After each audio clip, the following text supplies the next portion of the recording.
So I played about like an hour or so off stream. Yeah.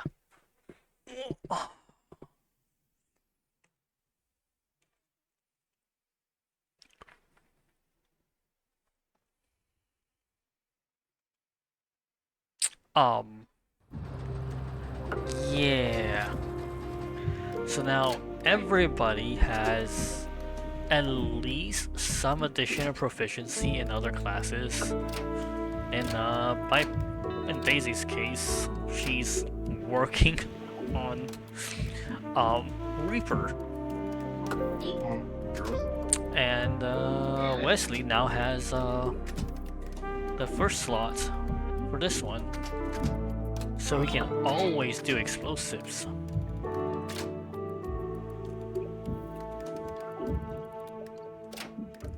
He's gonna go back onto the engineer.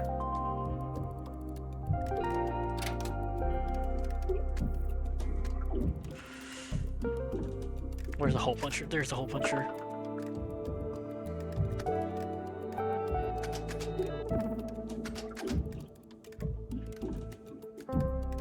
Actually, hold on. No, let's do one more quest.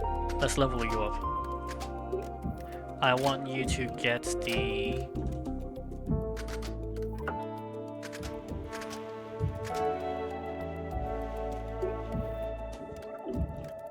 Oh, okay. The boomer passive. I want you to get the first one, slot machine, so I can put it on everything else.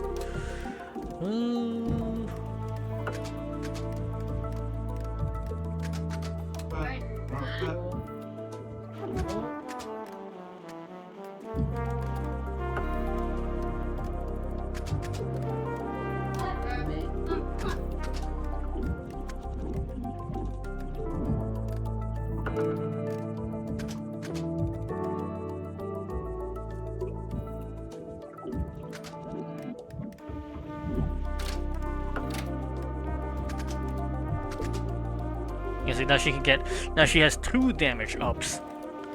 One from Warcry, so she can buff herself and her teammates.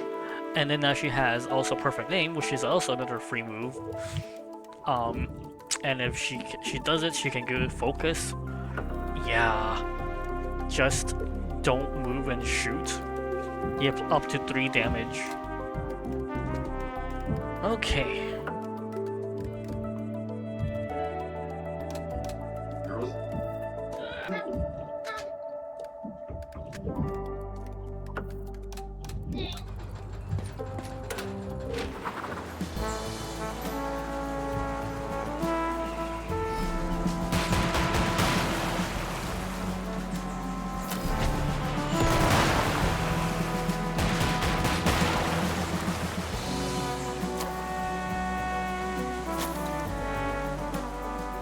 Alright, where was it? Nope, not that one. Right, we'll do the big Steamworld job.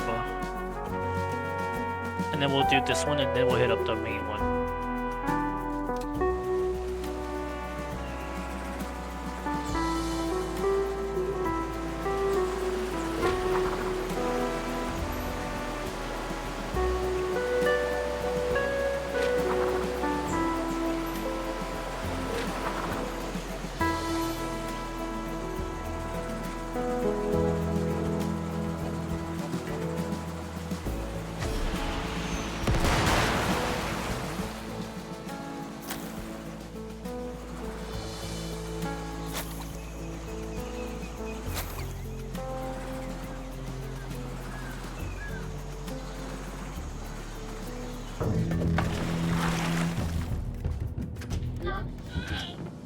We'll do Tristan, we'll make sure that he gets the grenades.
Oh, Big Stevie, you wanted was the user, and blah blah blah blah blah.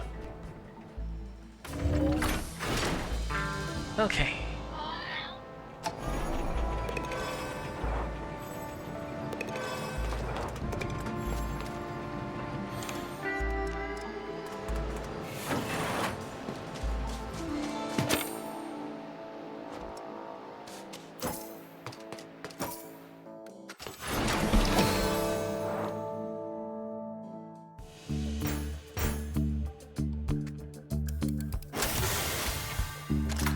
Yes, the important one.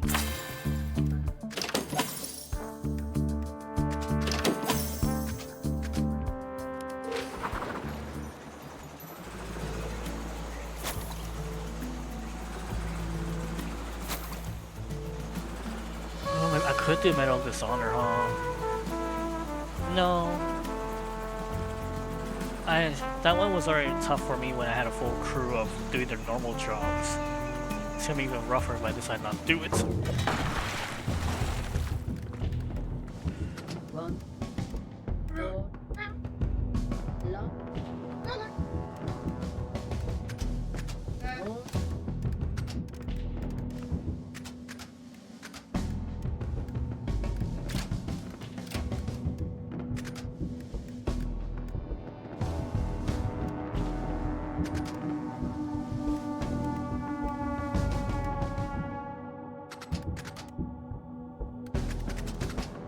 Yeah, let's do it like that.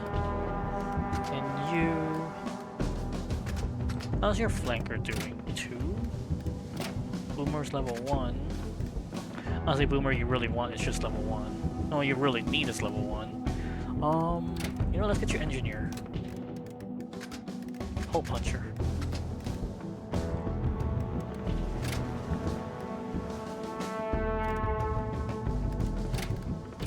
Yeah, 2 cogs left.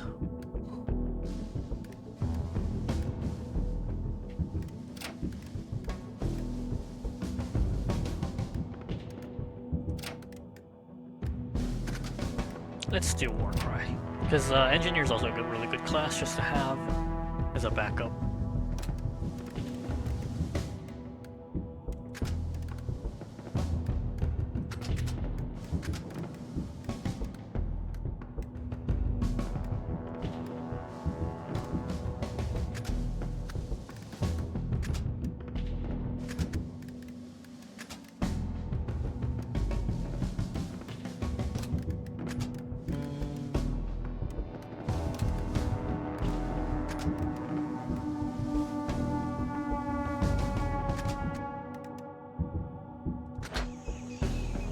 Okay. Is there a breaking the Foghead Raiders? You're breaking the maximum security prison. Hope you like your bony cellmates. You'll be stuck with them next 20 years. Excellent work, I caught you two. You two are naturals. This is such an adventure. We'll do what it takes, Captain. Fantastic. Let's put this person to business. I'll lock the first door for you. Then you can free them from the inside. Capital! You'll have to make your way through the prison to locate the evil warden. Be quick, you'll surprise the guards and get them before the alarm goes off.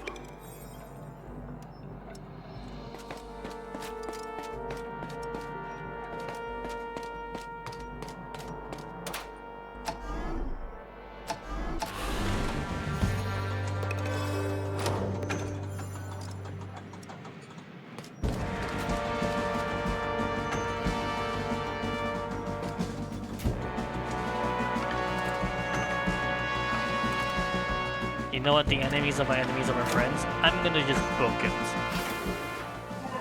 Back to your cells, or we'll have to take you out. Warden Trenchbolt's order are to keep all prisoners in permanent isolation.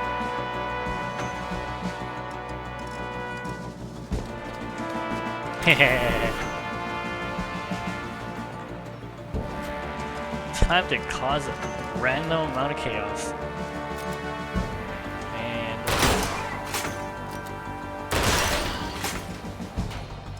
Surprisingly, I didn't hit the drone.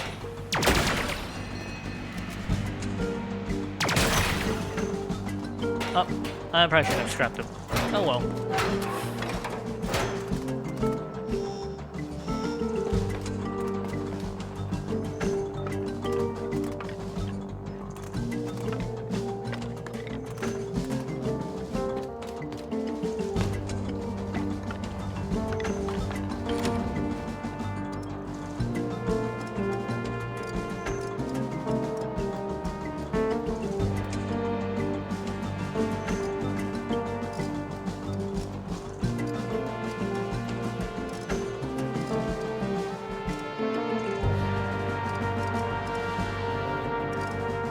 I'll probably get shot at by this guy, plus getting melee by this guy, but that should probably be fine.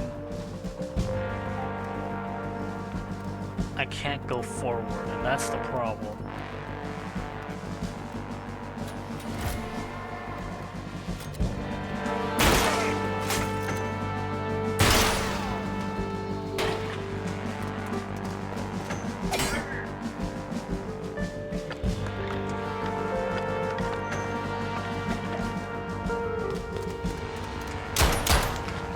Or they're not going to.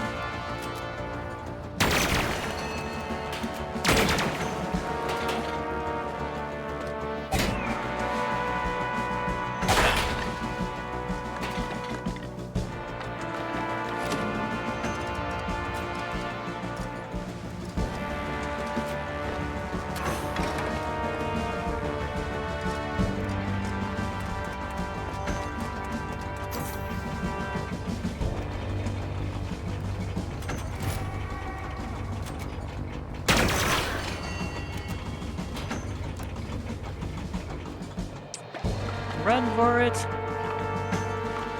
They're on to us!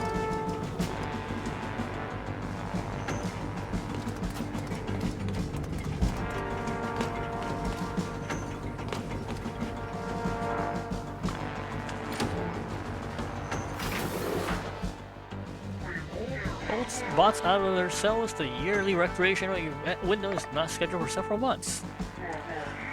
These libertine deadbeats are trying to start a riot. Do not let them open the other cages.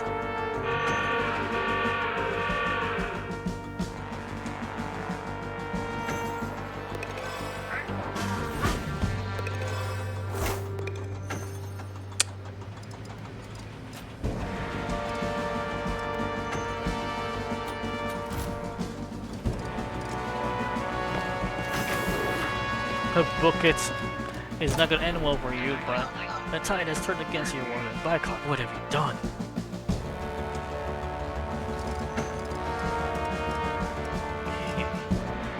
What have I done? I've evened the fight.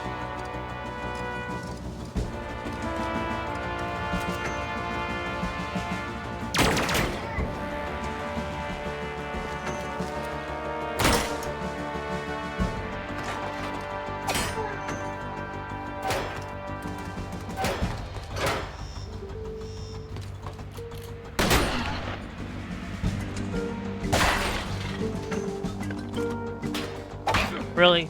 Me? Okay.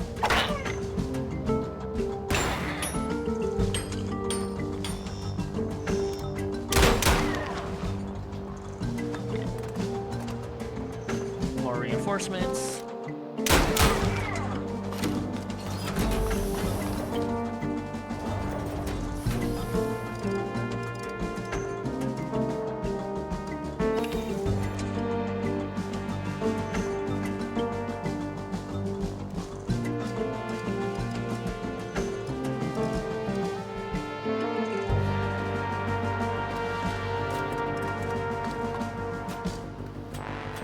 That's probably like a bad way to do it.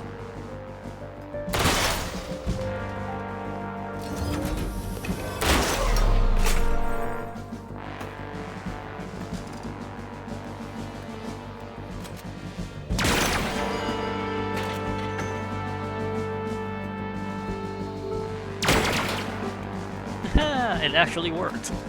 I was gonna bank it off that little bit of the ledge and then have it attack, you know, have it go through the Rattler, and since it ignores, since it goes through them.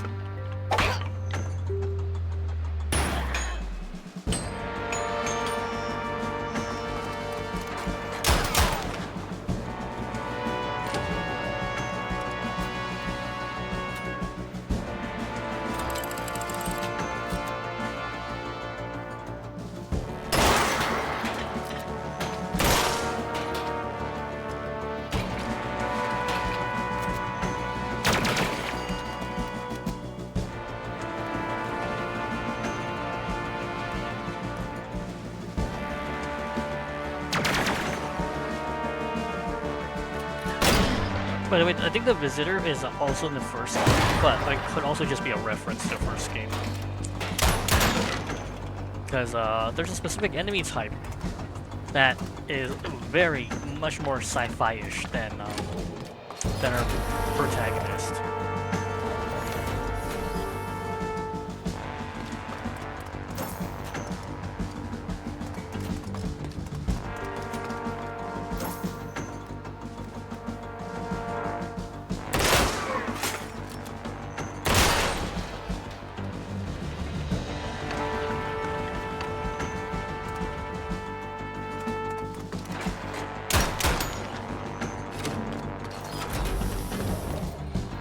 Where's the epic swat? Oh! It's down here, isn't it?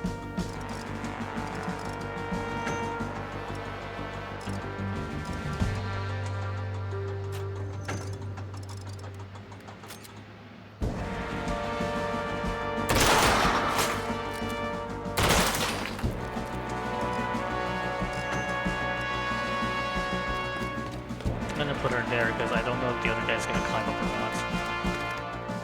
That's what I was concerned with. Alright, now they're getting a little too close.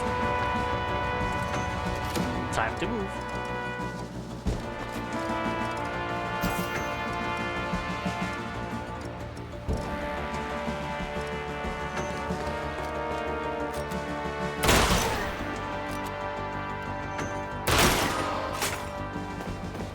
Unworthy heresy.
If I go out, she's gonna get scrapped, so no, you'll have to wait.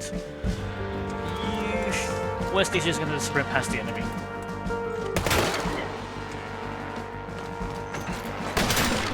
Or he may not even get out, actually, at this rate.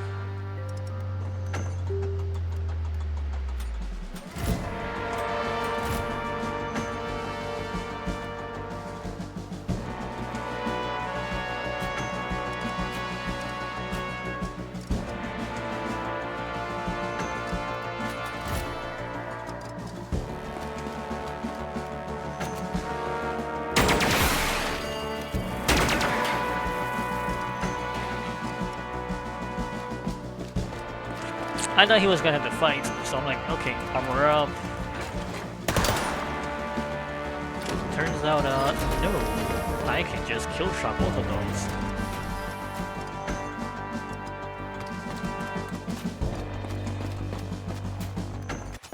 We got everything.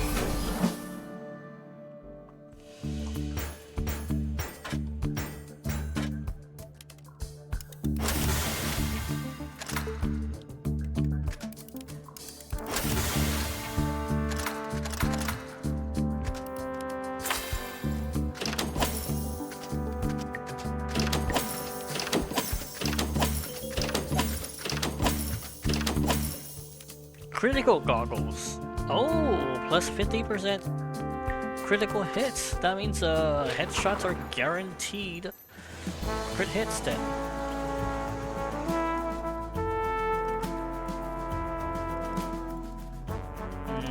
There are two-player missions two character missions I can do, but I'd rather not.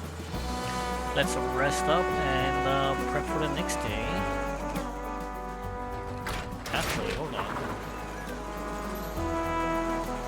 I should still be able to mess around with this guy, right?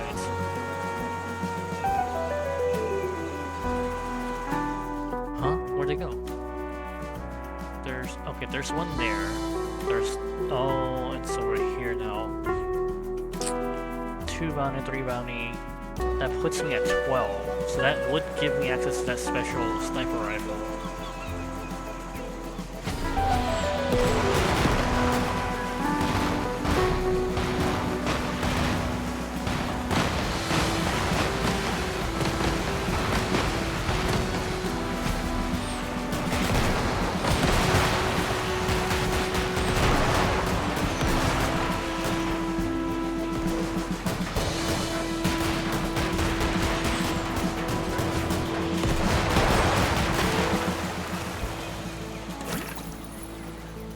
Alright, 2 bounty, that puts it at 11. And then I just need to go to the other one. Oh.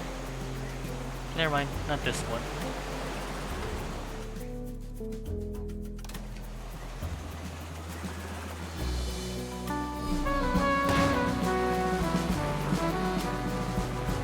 Oh, you can steer with the mouse. I didn't know that.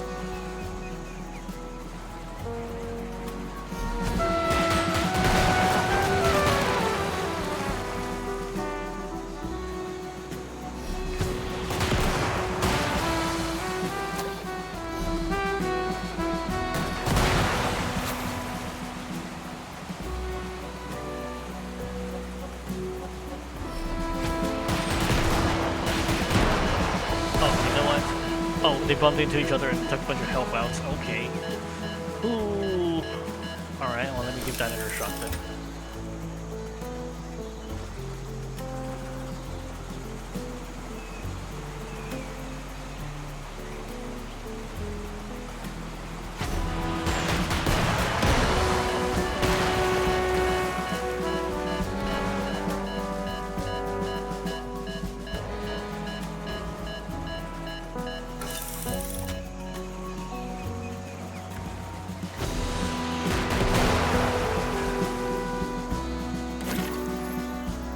Plus 2. Okay, that puts me at 13. Okay, good.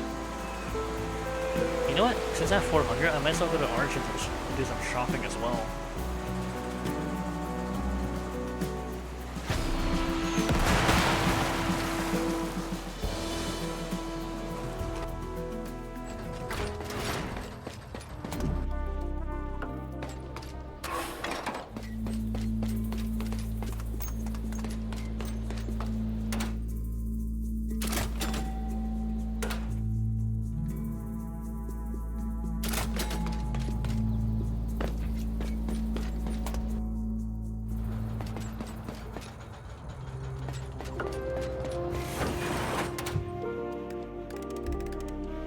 Okay, I'm pretty sure that we'll get access to some newer stuff once we get the air tank.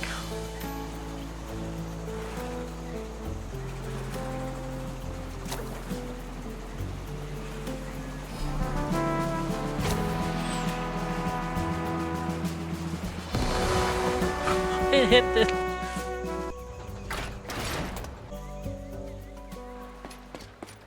The shot actually collided with the shop. Bomebot? Him pestering the other patient. Hold on. There's a bomebot pestering other... I don't think Navy's gonna take your audacious actions lightly, Captain. Yup. This new bony bot keeps trying to convince me to take a dunk in this ocean. What? Bless the currents for bringing you. Freed Rattler. Thanks to your attack on that prison, we managed to escape. Now we may teach the way of bones to the weak, unknowing souls of these warm waters. Ah, my pleasure. Speaking of, the water hears you. Way of the bones. Say, this whole skull and bone stuff, what's it about? We all do well to walk the way of the bones. Bones do not rust. With each inferior metal part removed, we get closer to taking the great plunge. Guided by our great leader, we rattlers follow the wisdom of the sea. Oh, I see. I'll just leave you to it then.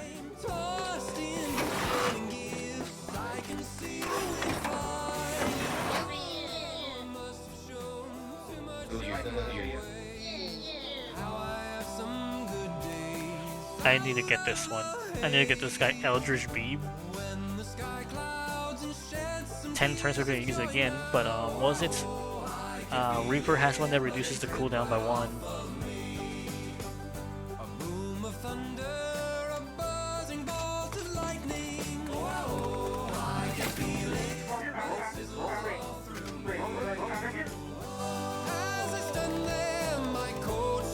Blue Steel.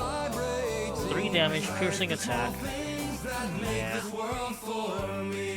I don't have anything else I can buy for 1 point, so.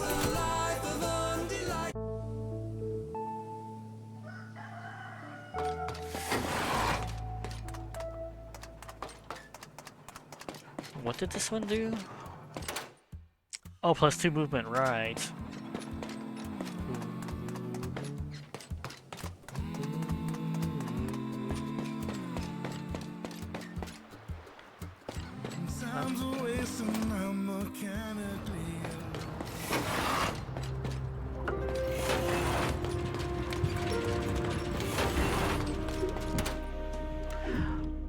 Can use 1 free grenade item per turn. I think he's good.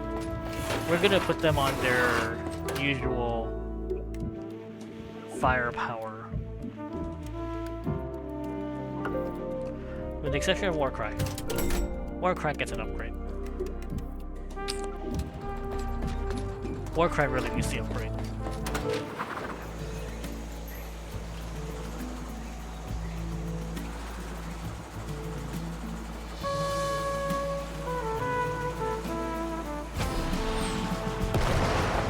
Whee!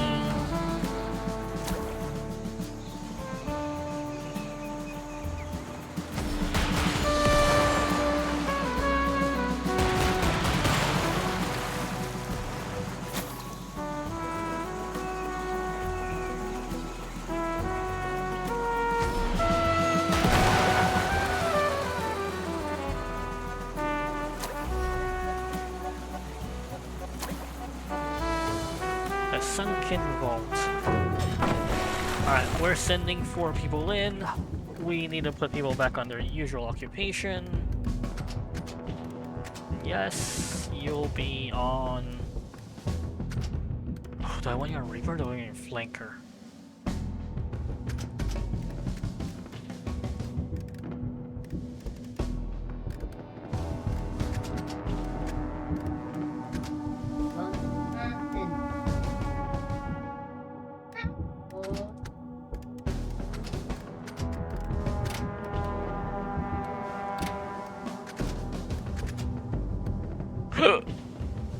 Okay.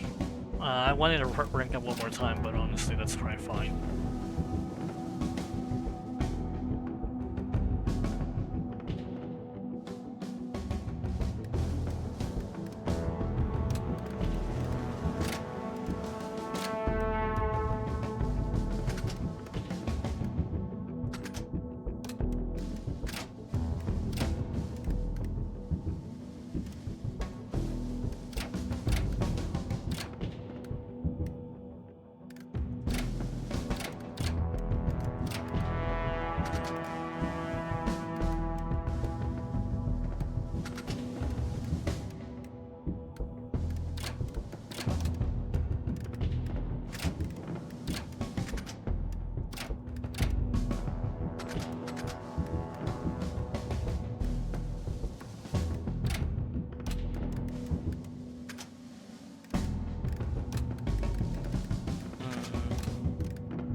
Right, you sit here, engineer. I'm gonna put you back on the equipment setup. Or you can take +2 cogs.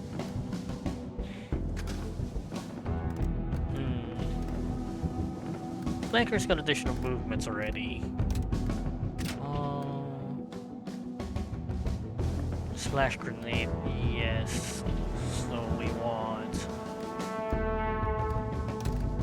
Okay, so let's give you this one. Because the important part is free action.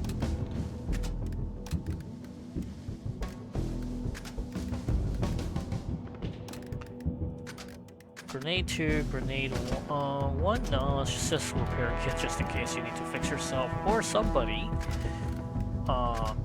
Probably gonna be another one of my guys. And you're gonna carry that just for self-repair.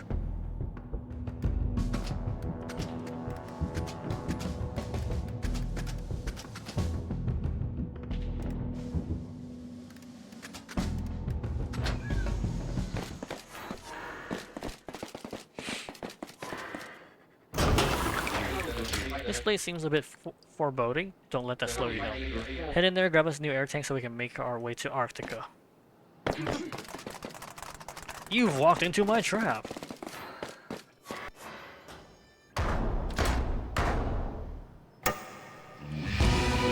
Wahaha, you were... Like, Captain Batterfox? Didn't we deal with you at the start? I told you I'd find you no matter where you went. This guy again, didn't we already take care of him? We couldn't let you stand in the way of us getting a new air tank. We'll take you out once... you fool, I will not be so easily vanquished. And against my upgraded mech suit, your crew will not survive to lay clamps on this garbage. Garbage? What is he on about? I'm sure he'll give us a hint. Bots like him like the monologue. Oh, how little you know. Not everything is as it appears. But if you give back the core you have stolen from me, maybe I will spare her. Wait. Core? Are you talking about trophy? Oh, sure. Well, sure. Since he asked so nice, we'll hand it over.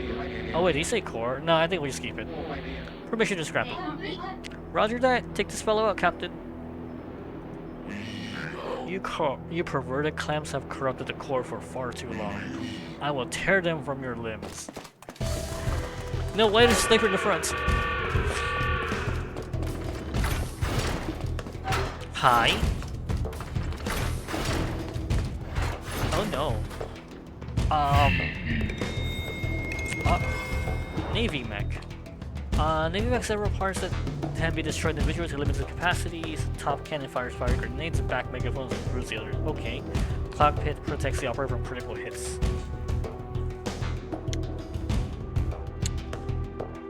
While explosives can deal damage to multiple parts at once, they deal reduced damage to parts unless you make a direct hit. But there's the problem! My stuff just ignores it.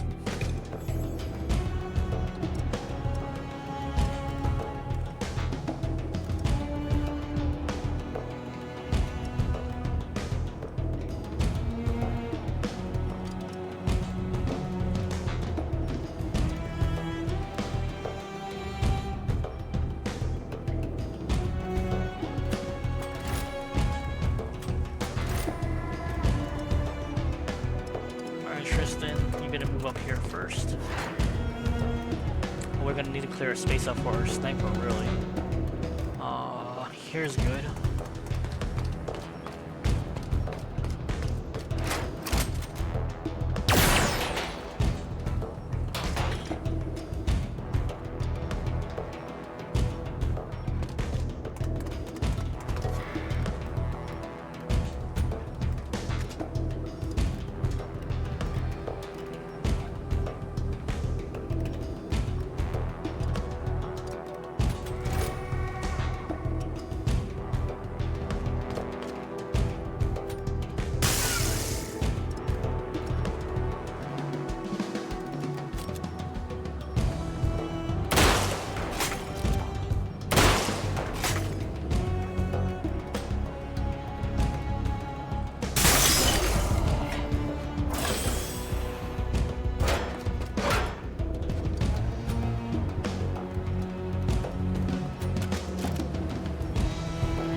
Oh right, yeah, this is not a free action. Right, I forgot about that.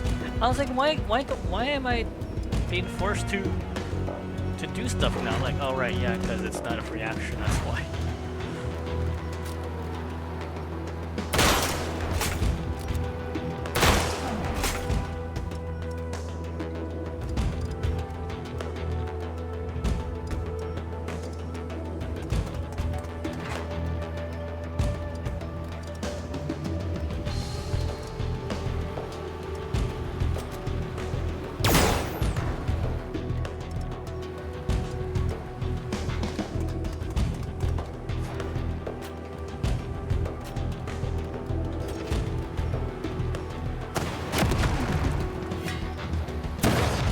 109 HP. Oh wow. Alright then.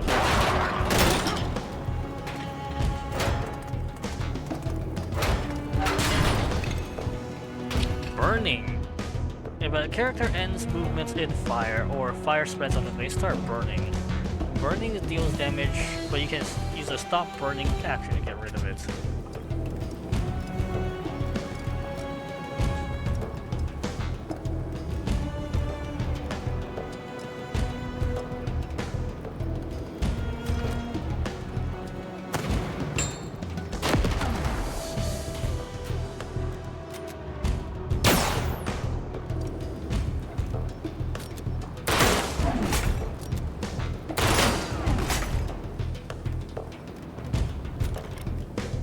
Power shot, please.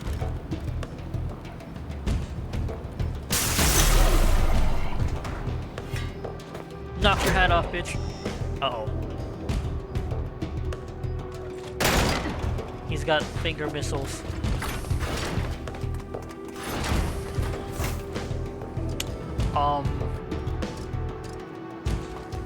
I'm out. Peace.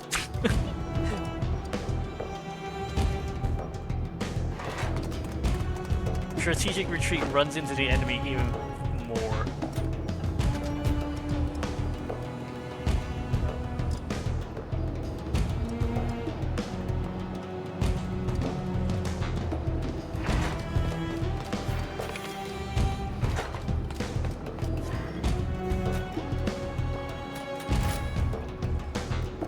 Alright, self-armor.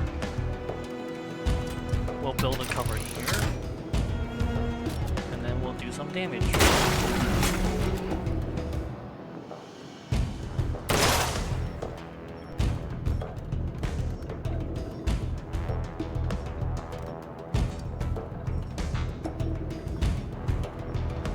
Wheel and deal? Wheel and deal. Because you won't be able to run and shoot at the same turn.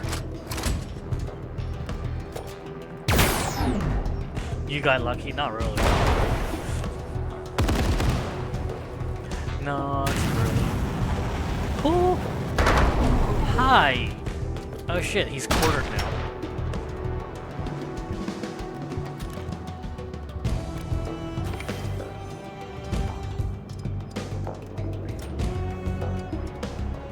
You can't teleport past him.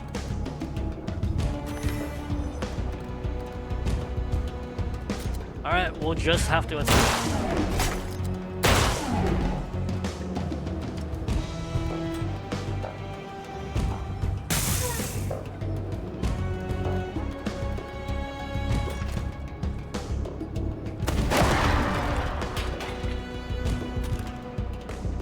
Can I land a headshot? Perfect aim.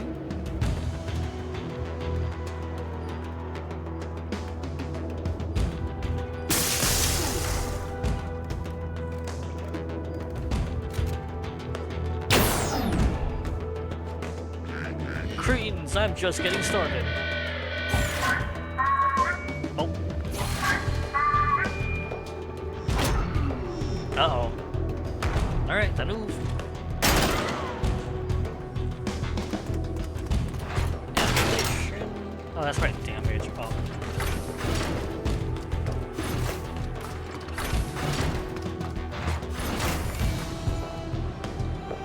Alright, Daisy. We are going downstairs. And we are going to remove some of the... Alright, hold on. What is this buff? Whatever. Whatever it is not good for me.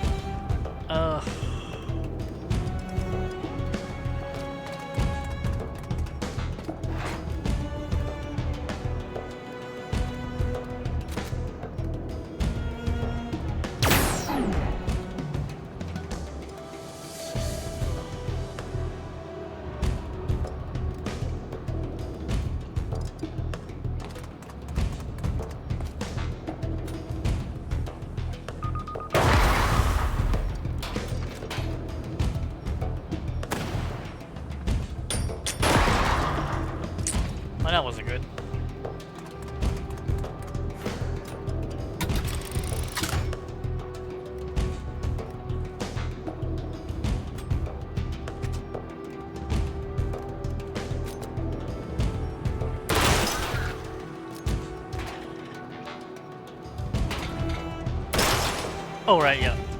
Because my personal. Alright, hold on. 1 second. Gotta ban that bot. No, that's not a speed bot. Ooh, ow. Part of the job. To get shot at. But still.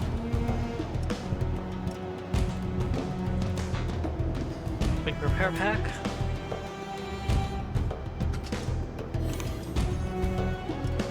Can't wheel and deal again.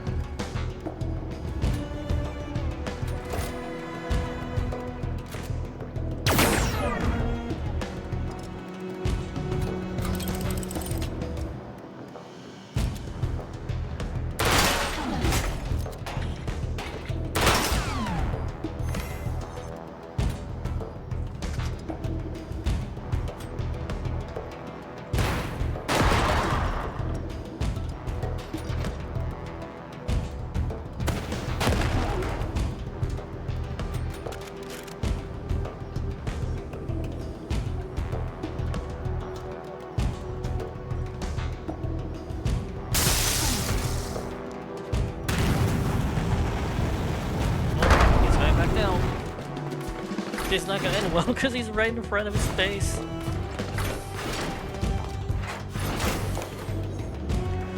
Alright.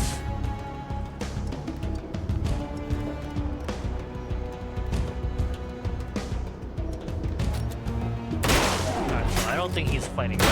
I think he can scrap up this turn. Warcry, please. Power shot, please. You have 2 action points. Now we are regular right now. This cannot— wait, I took your hat! This cannot be. Whatever cheats you have employed to best me again, I will not stand. You will pay for breaking this world. I will never stop. But I stole your hat! And he's floating again. Ooh. But his commitment to our destruction will have to be a later problem. Now problem is grabbing the air tank and getting back up on the sub. Let's go. Look and see, I'm faring in the ocean, far away from what I'd call home. There I be, deep down in the commotion, weaving through all of the unknown. And there's the weight of this world now, pressing right on down on. Surface for your own sake, but I'm still with the ocean, and whatever emotion it feels. Alright. Pressure handle. Achievements. On Steam. For getting the air tank. I'm faring in the ocean, far away from what I call home. Complex Navy. There I be. How strange, that crazy bot must have been waiting down there for us for some time. That big bot was out to get us. And what's this Corey rambled on about? Yes, I'll have to look into it. We'll take him down no matter what he wants, believe it. I doubt it'll be the last we will see of him again. At least we've gotten hold of a new air tank. I'll install it right away. Splendid, let's head for the Arctic Tunnel.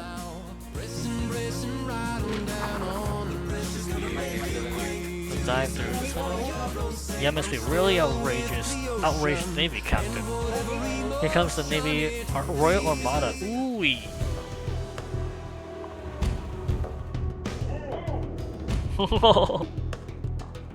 Cut your engine, pirate, and give any ill-gotten loot, or we shall have to sink you.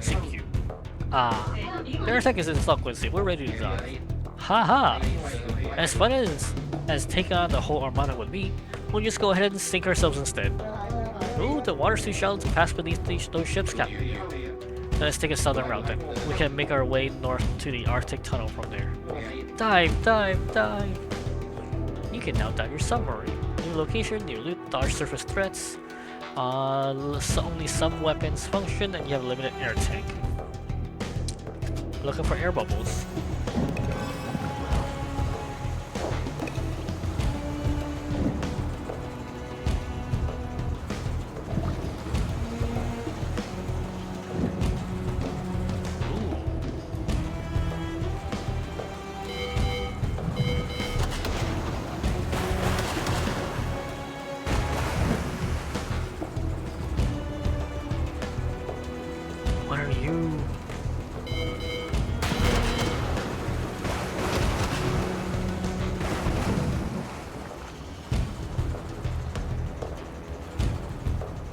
I guess there's no new location here.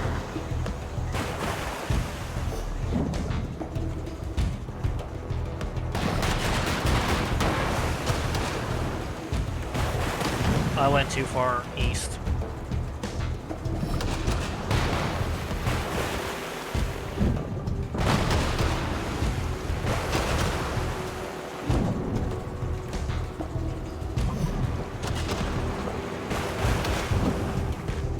It should be about here.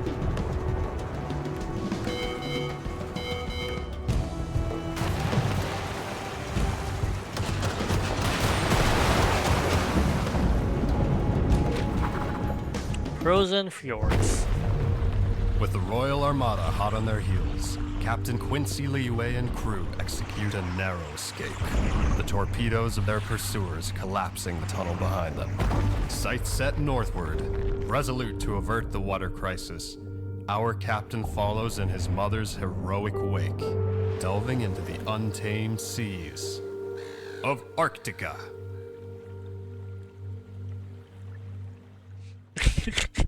Of Arctica. Ooh, that tunnel almost collapsed on us, well, you got us through, Captain. There's no going back now. Let's find Ice Bucket Bar and Dr. Bunsen. The bucket is located within a circle of cliffs, so we'll have to submerge to get in with the sub.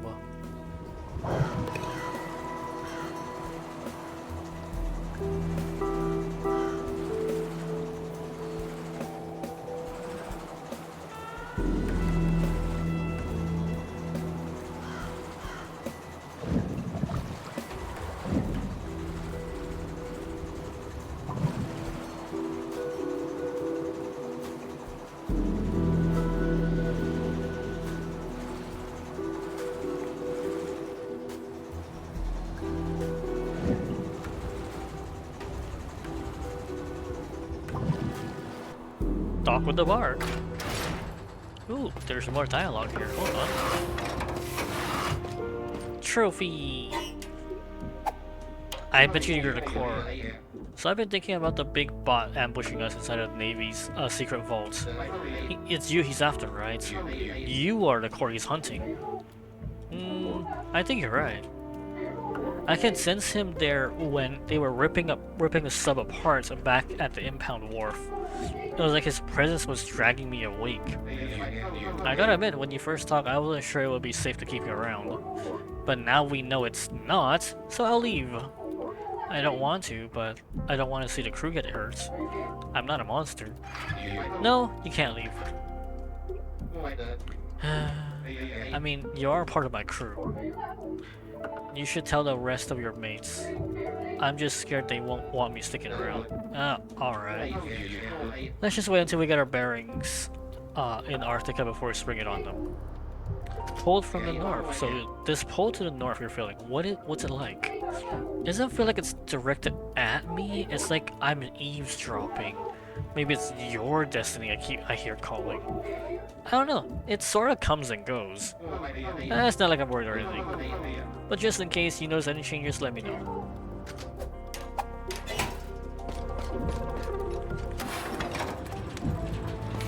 Any new upgrades for the ship? Nope. Probably will get some right now, honestly. And I'm out of crystals again, fragments again.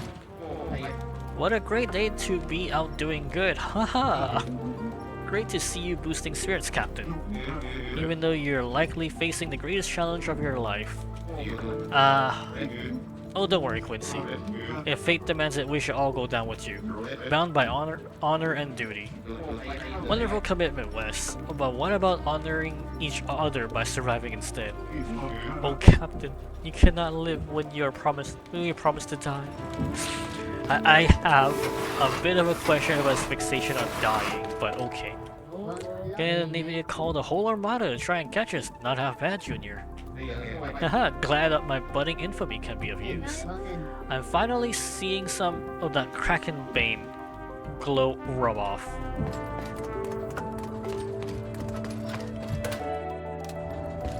That backbite's also gonna be nice, but there is less likely that we people that can use it. Oh, welcome to the Frozen Fjord. The Shining Pearl of the North. New sub upgrade. +1 crew slot. New bounties. Oh great, let me see what the new sub upgrade is. Submarine equipment slots. Echolocator. Detect underwater objects while on the surface and allow attacking naval mines while submerged. Hey, I think you need that to go east. Extra cog for everybody, okay. Combat guidebook. 200% XP when completing mission up to level 2. Have a thumbs up, more HP. Punching bag, more melee damage. Treadmill, +1 move. I think the +1 movement and the +1 health is a bit more important. And I'm not too sure about the combat guidebook, but I think that's gonna be good. Because right now you can gain up to 1 level per mission that you do. At least to getting to level 2. What is this? Micro torpedoes. 7 damage. Torpedoes of long range move under surface, detonates on impact, dealings occupies a side slot. Splash damage. Page down. Burst of micro torpedoes can fire underwater. Torpedo 1. 10 damage. Machine gun autoloader. I have like 2 or 3 of those. Machine guns 2. I'm good for now.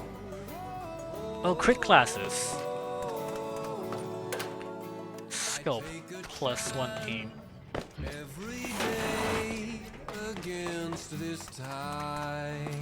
Talk to a bartender. How'd you get over the rocky brim of the buckets without calling for our tiny ferry? The advantage of a submarine captain, I guess. You're welcome to stay safe from not any Rattler raids, but not from the water crisis. Speaking of water crisis, I'm looking for Dr. Bunsen. Seems he needs my help. So you're the son of Krakenbane.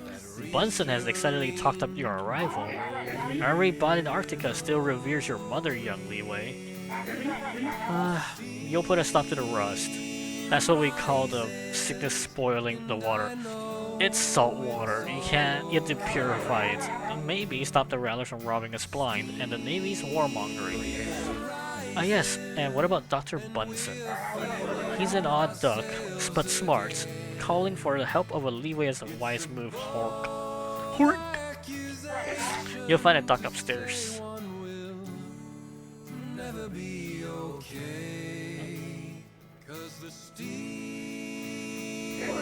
What they can do for your rust? What's this rust thing?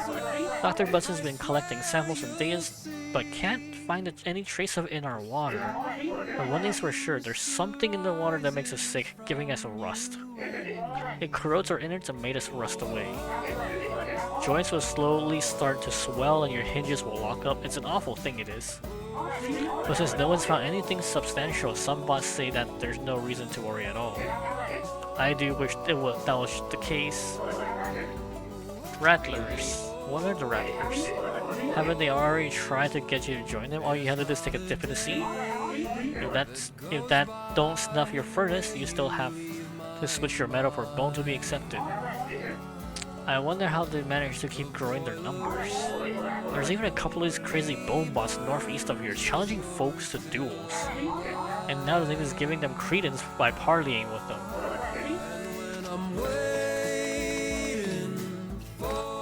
Greetings, why the long face? Oh geez, what's there to be cheery about? Mr. Sprocket? Rattlers, the war or rust? The only bright spot is the party that's coming up. It's bringing that hunk admiral Piston to our frozen hellscape. He'll take care of the Rattlers. Are you on the side of the Navy bot? But you look like a steam bot though. You're not a diesel one. My wife, bless her furnace, talks a lot about how great this place used to be. Just making the time we're living in now seems even worse. Arctica is cold, harsh, and dangerous. Oh, and you have to notice that it smells a bit funky. I don't think I have. I think it's these Rattlers with their old bones raiding us all the time. I hear a particularly vengeful bone bot was hoarding equipment southwest of here. She's booby-trapped the whole place to protect it all, jeez. Rattler raids. The latest of a long line of troubles befalling frozen fjords. The Rattlers have raided our home 3 times now and stolen all our clean gallons. We're lucky to make it out with our burners still burning. What are you gonna do now? My wife's happy here, and it's safer to just stay and wait for Russ to slowly take us. But I still wake up in the night from dreams about those horrible clacking of bones. I heard the Rattlers are even worse out east. Oh jeez, how's that even possible? Lord Admiral, your fan Lord Admiral, jeez, was not to be a fan of. He's the very epitome of what a confident bot should be. Yeah, I wish I could be as suave as him. My wife makes fun of me for having a poster of the Admiral, but he's just so inspiring. Sure, he's not a Steambot hero like a Kraken's Bane or Piper Faraday. Piper Faraday. So okay. So all I can really think of is that this game takes place slightly after, or it's in the middle of the first game. Because Piper Faraday is the hero of the first game. Okay, and instead of snipers, you get sniper pistols.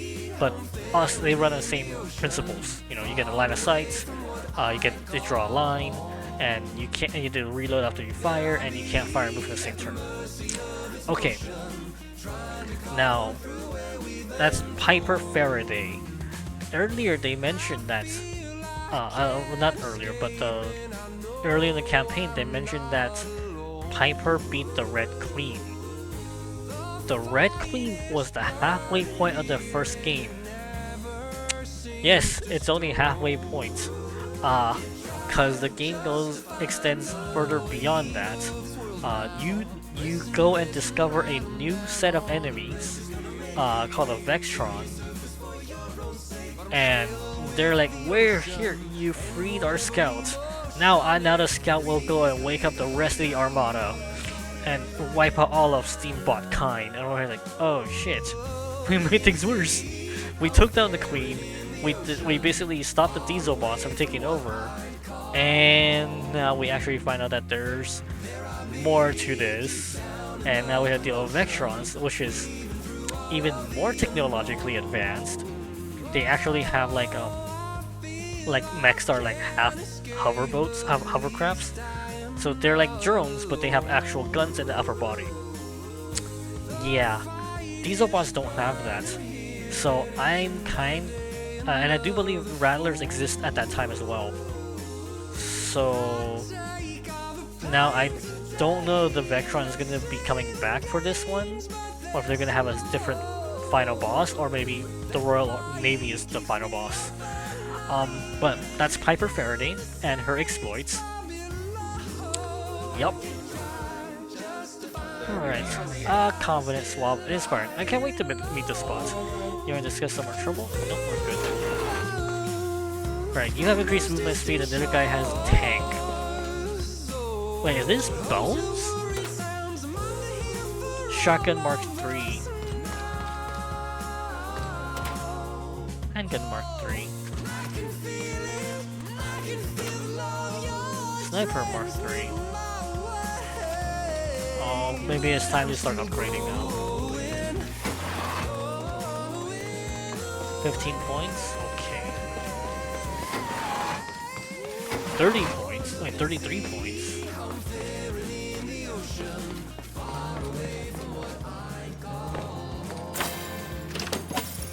Fragments!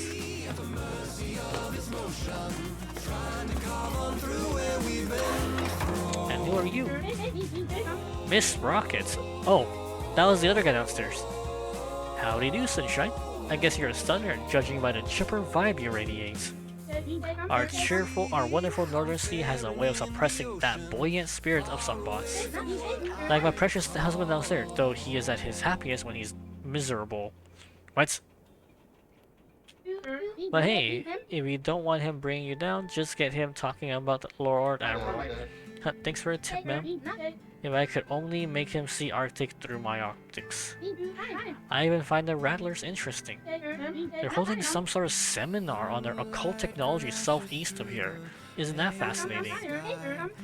And don't forget, Arctica is where the mighty Krakenbane valiantly defeated the Kraken. Ah yes, so I've been told. Can I help you with anything? Arctica, please. What do you like most of Arctica? Everything has been incredible. Sure, we got the rust, rattlers, and the rivalry with the Navy. But hanging out to the lights of the core... Heading out to the light of the core, glistening on the cold and endless surface. Oh right, yeah. Earth exploded. So the core is probably the core of the Earth. There's nothing quite like it. The cold breeze calls you to explore. The purest fresh water in the whole system comes from the ice cap in the north. And the fish oil trade kept the peace with the Navy. Oh, good. Okay, Doc Bunsen, I presume? I'm Captain Quincy Leeway. I believe you sent for me. Captain Leeway.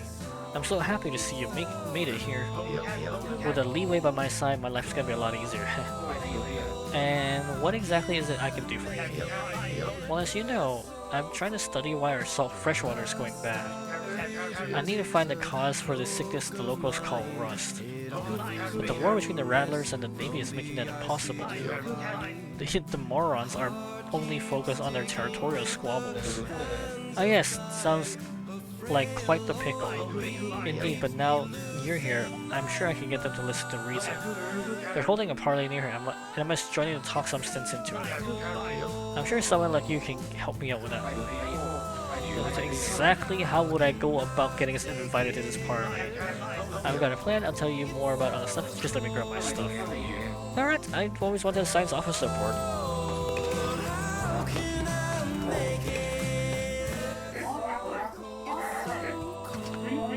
Son of Kraken Bay is always welcome to dock for the night. New bounties! Unfortunately, I got nothing. Ooh, cheap fragments. Razor gear. Charge laser. Wait, 30 damage?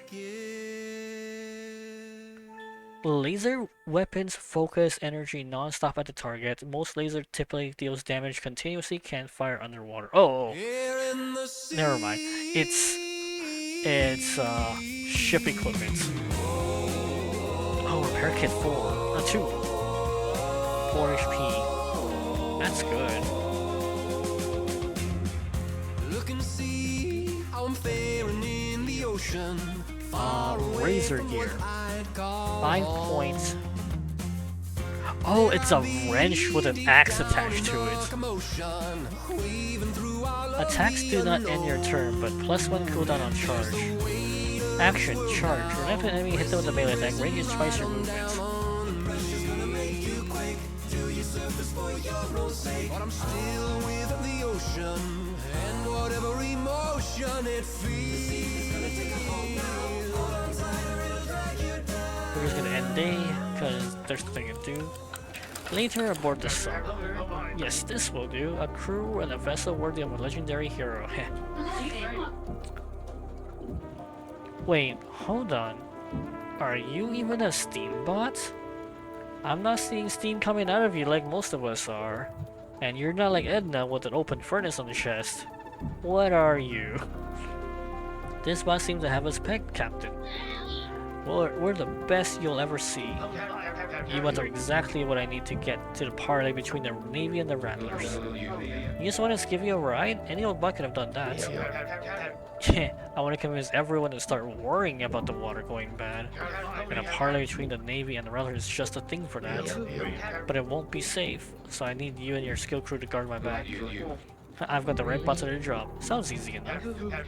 I knew I could trust your leeway, but first we'll have to get some invitations. Without them, we'll be sunk just by approaching the Rattler Dreadnought. 5 invitations do it, I think. With 4 bodyguards, I'll be able to speak freely. Splendid. And where are we supposed to get these invitations? Can we buy them? A bit of light forgery perhaps? Nothing too underhanded, I hope. We'll have to take on high enough ranking Rattlers around here to swipe theirs. It's of great importance that I join this party, and I'm lucky to have a bot like you on my side. We can't trust the Navy knuckle boss to not just make things worse. Do not worry, my good doctor will get you those invitations.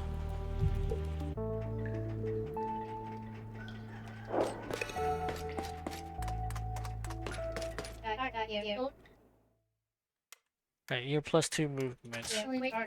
Alright, the crow guy was extra high jump.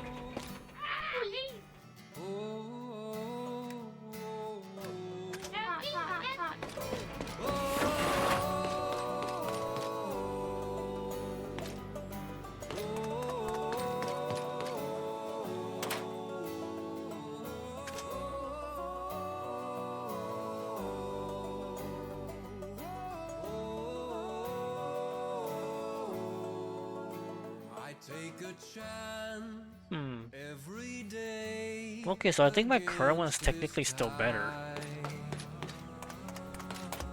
Technically.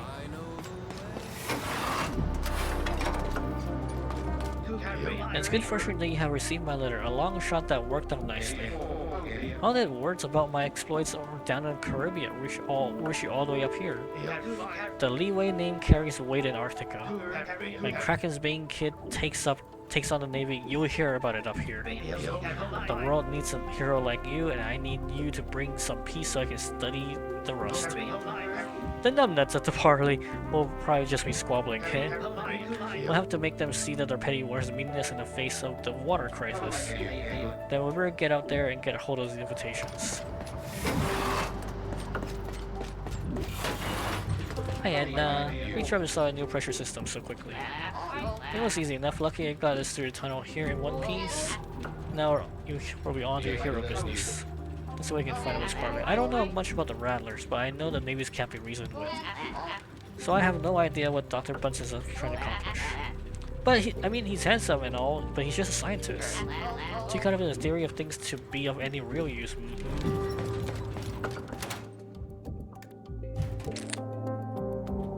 Extra cog. This way everyone can, pack on a little bit more.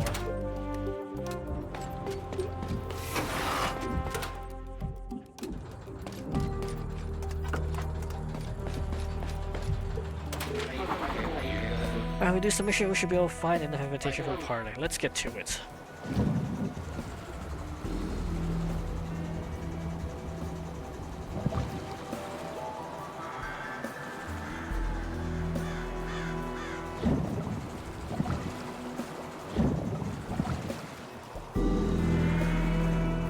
Alright, so I guess I'll go all the way around.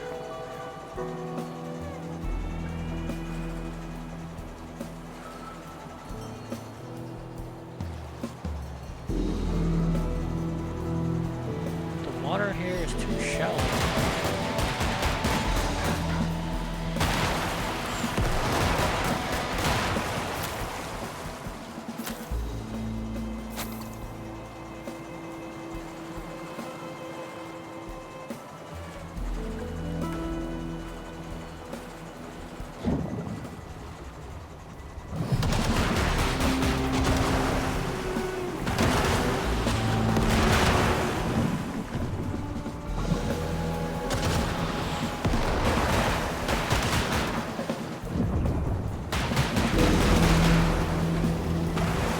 Of pain.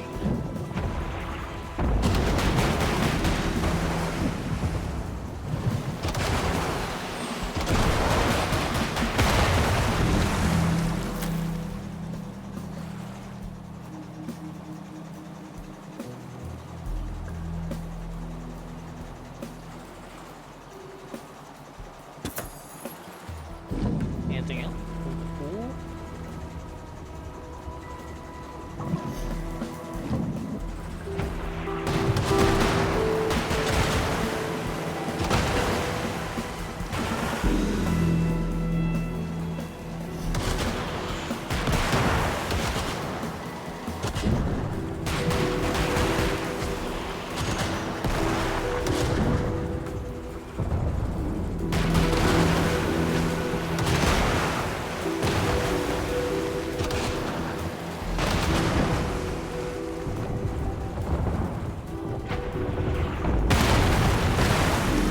The depths, yeah.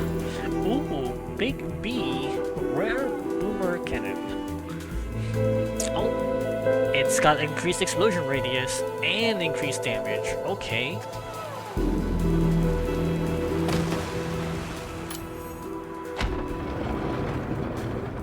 Alright, I'm out of water. I need to get some water. Can I go through here? Nope.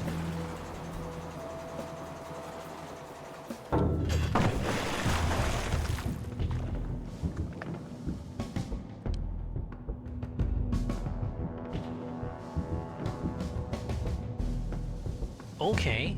Reach to inner sanctum, don't destroy any totems. Not destroying totems is a bad thing.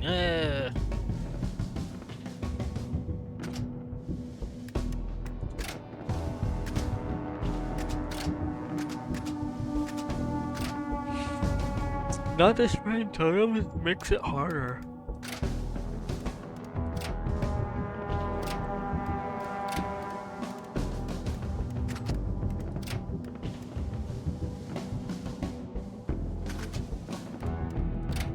Like, a lot harder.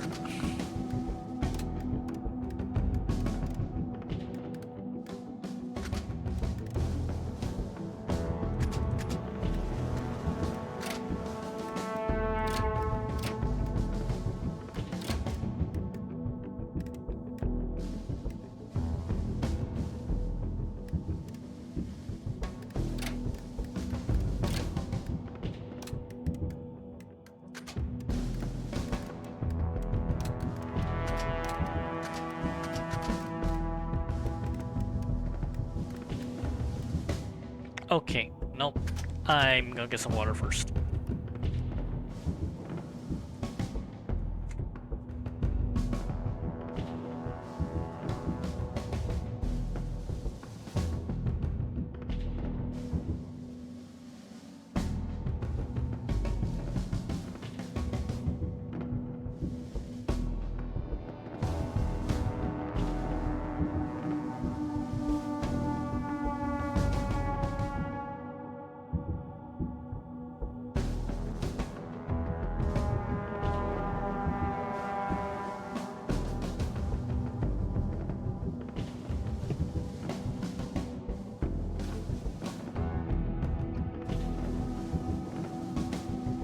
Ooh.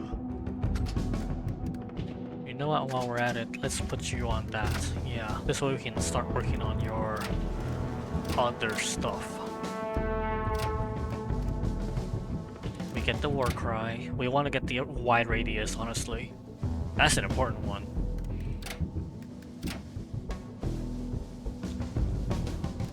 Uh, 1 point left. We'll take the sidestep.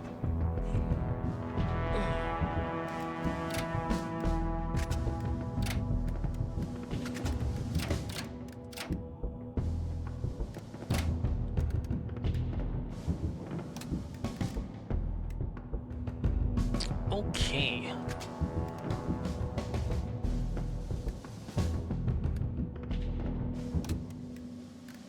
Oh, you know what? Let's grab this one.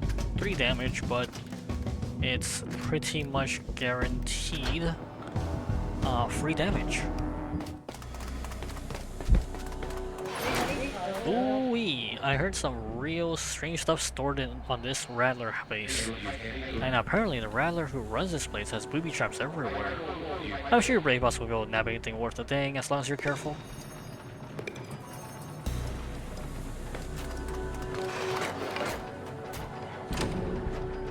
Epic swag destruction, oh.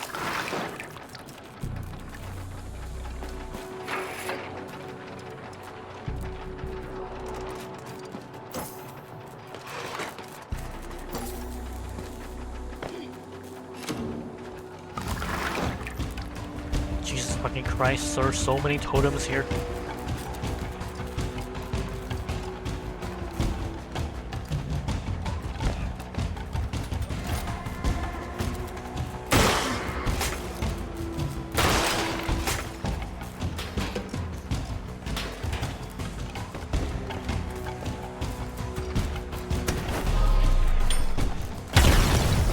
I shouldn't have them. Ow. Oh, so destroying each one of those is 1 damage to the person? Oh, that's rough.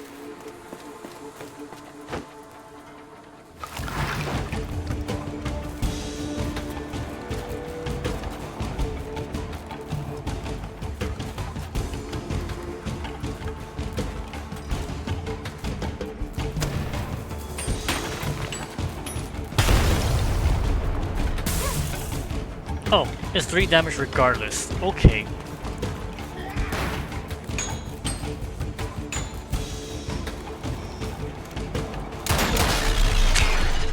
Okay, you know what? Alright, hold on. We're gonna restart. Not low checkpoint. I'm gonna port. I can't bring explosives here. At all. I have... Okay, you won't be packing explosives at all. Cause the answer is it's too goddamn dangerous. I mean, it's not like having hole puncher is much better either, because you can just straight up punch right through them, and then it's gonna deal damage to the totem, and totem's gonna hurt you.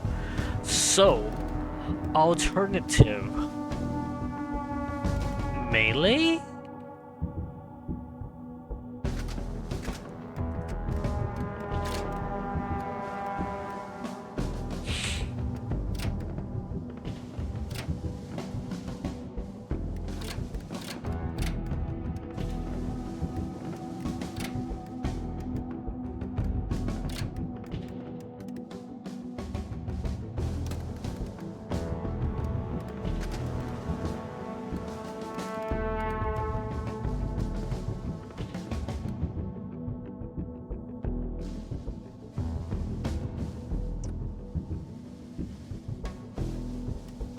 Or I can use crossbow.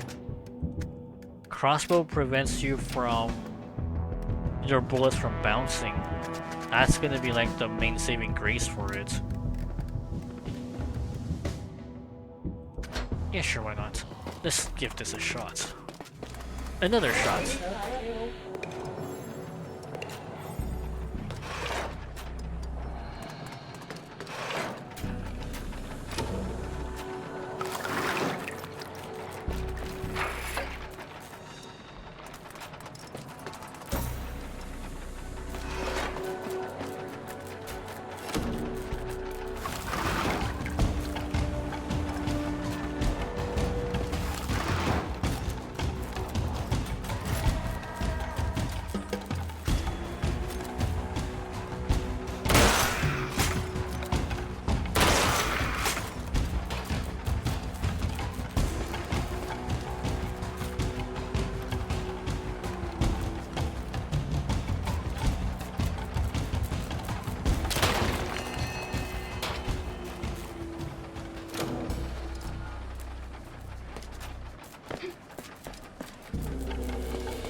Oh, big arena, okay.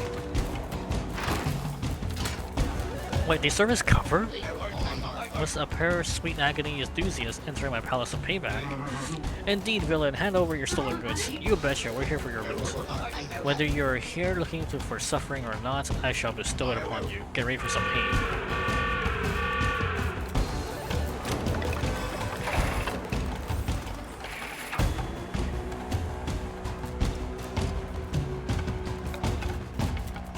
How am I supposed to hit you when you're that far out?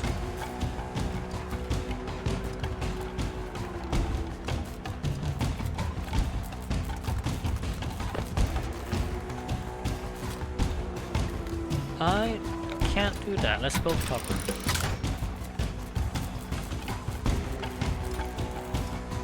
Oh wait, just side swipe. Sidestep. And then what? Guess we'll just grab the loot first. I need to figure out how to do damage to them.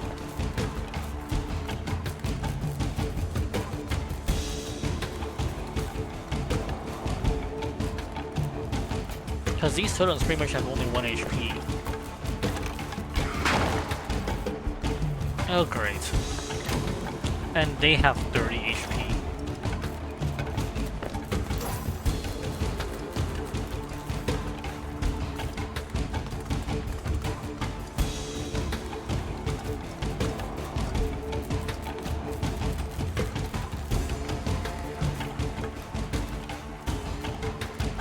Okay, so how am I supposed to kill you and still have time to go get the epic swag?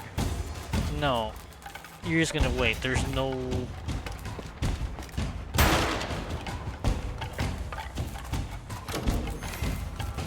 Okay. He can't... The Rattler can't come down to attack him. That's good.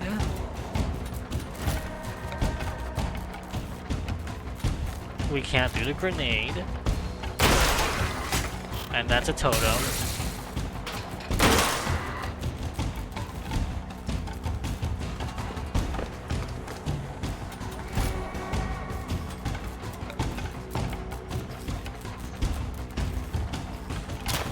Oh wait, this is bounce. Right, fuck.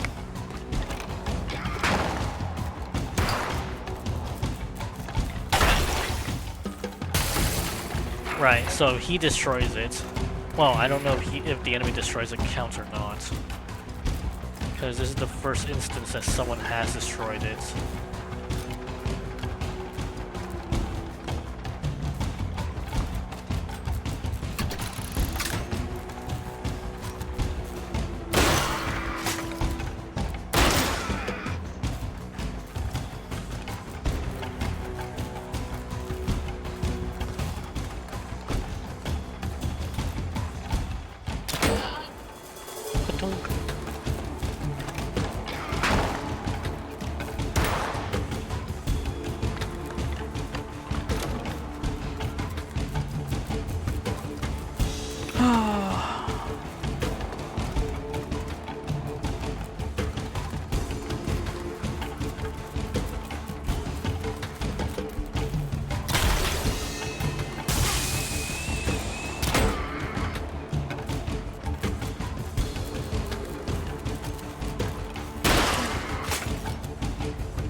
It's gonna blow up, isn't it?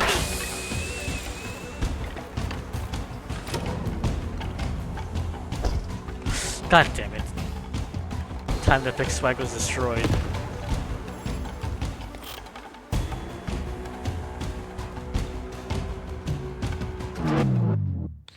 Ah. 2 turns ago? I don't think 2 turns ago is gonna cut it. We need more than that.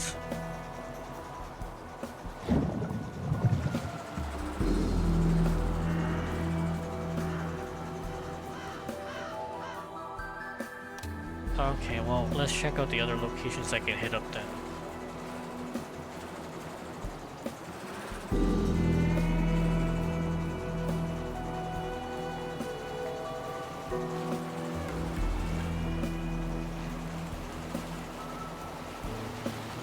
Water here is too shallow to die. Oh, okay, so there's a whirlpool somewhere around here that I can use.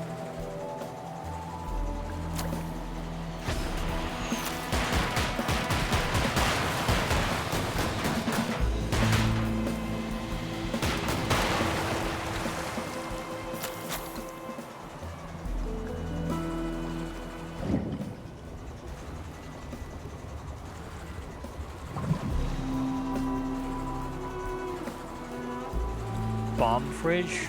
Oh, Argent.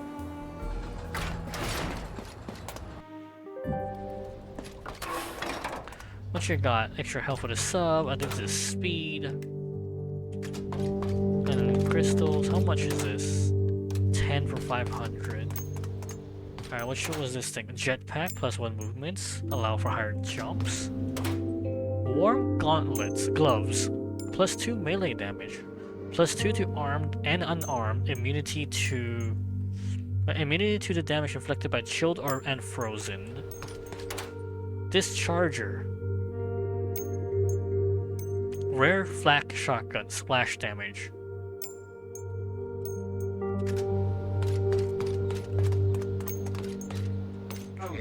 But you're here now. How'd you make it through a Great Barrier? Any path is open to those who've got something to barter with. Cost me quite a bit, so I hope you come here with gallons to spend. But if you're low on capital, you can always sell stuff you're not using. Traveling alone? Do you ever get lonely puttering around all on your own? Why, Captain? Do you propose to join my little business? Well, I mean, relax. Those Hatu does have its perks, you know. I can run my business the way I please, and I don't have to share my profits. And I don't have to worry about anyone nagging me if I should seek revenue in more perilous water. Sounds great, and it takes a certain kind of disposition. It's not for everyone. Aura booster. Oh! Okay, you know what? I'll buy that right now. Straight up put on the engineer.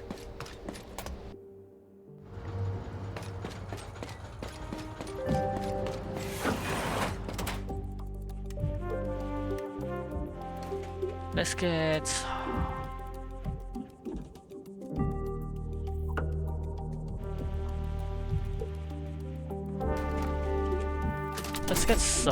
submarine equipment slot.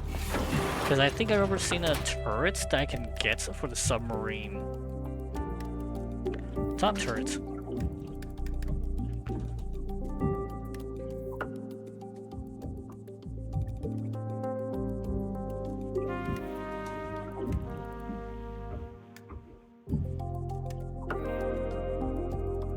Yeah, I don't got new torps. Engine booster, but I have an elite engine booster, so I don't need that. Okay. Oh.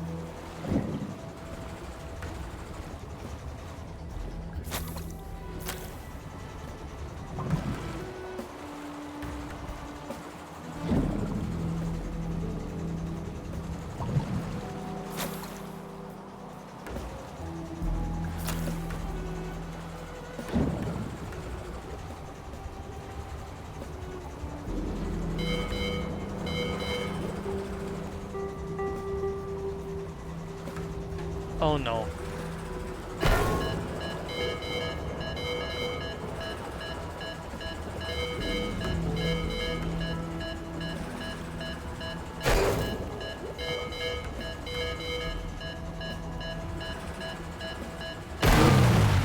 Damn it. Okay, so it's a difficult path to go through, but you can go through there. That's good to know. Here in the sea. 1 star? Oh right, yeah, because I destroyed a ship.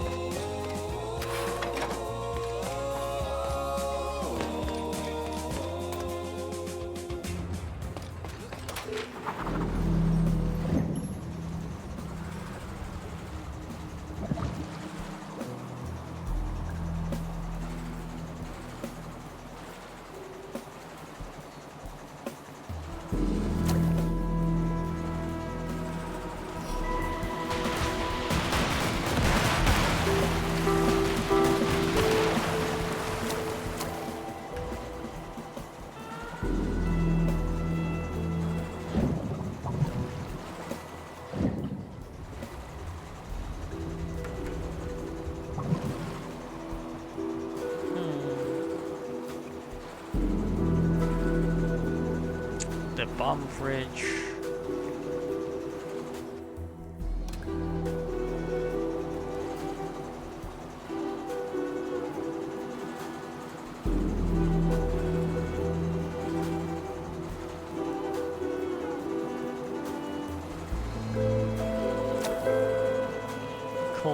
comfort. Duel at dawn. Oh, I think they were talking about that. The Rattler was talking about like one dueling people.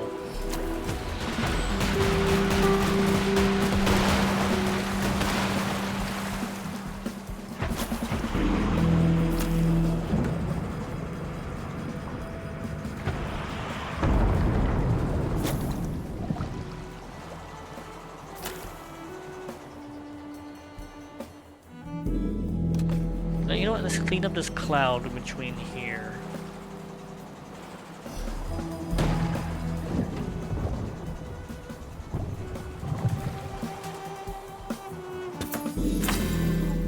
Heated plates. Oh. Immune to damage inflicted by chilled or frozen. We haven't seen those status effects yet, but I guess they're coming up soon. You know, they keep showing up on items like this.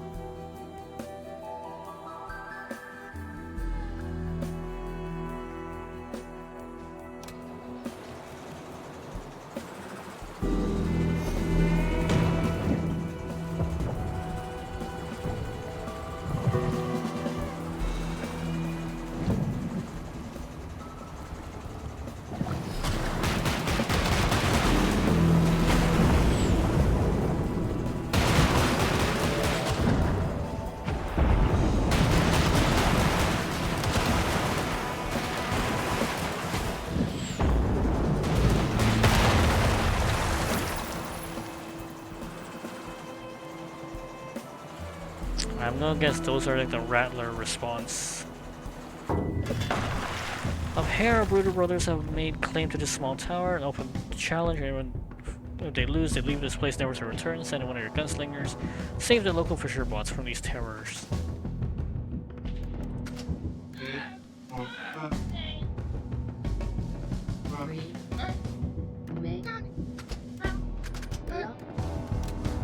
But we're gonna change you to a boom bot.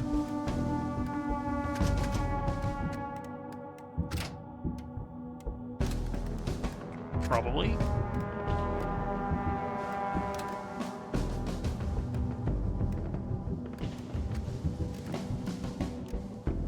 Repair kits, or do I want remote taser?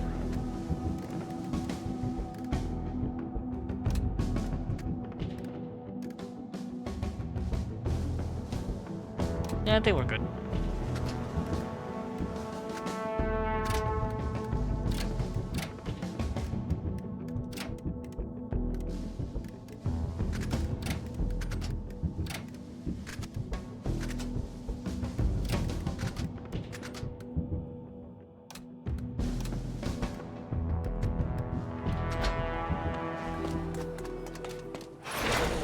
The Berserker brothers are who is a vicious duo terrorizing locals daily. For a laugh, they have made it known that if anyone beats them in a duel, they will leave.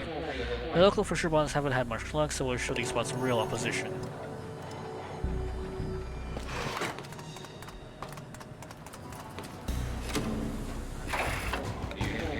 And you should pulling on the crane. I know you can do it. Oh boy, my very own duel for justice.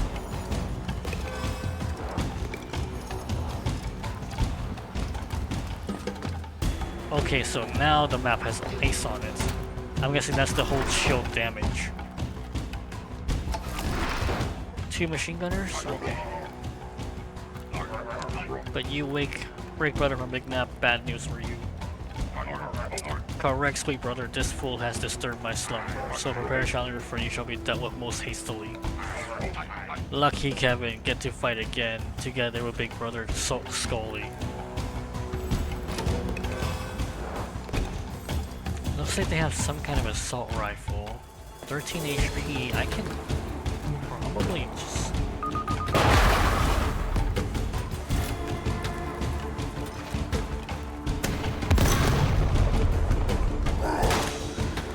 Ooh! He broke his gun in two. Now it's what, an axe and a...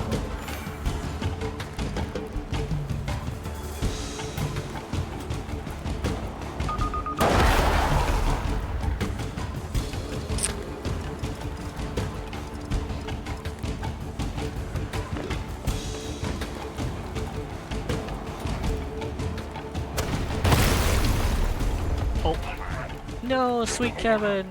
My beautiful, you shan't go unavenged. Really? He cheated. Sacrilege.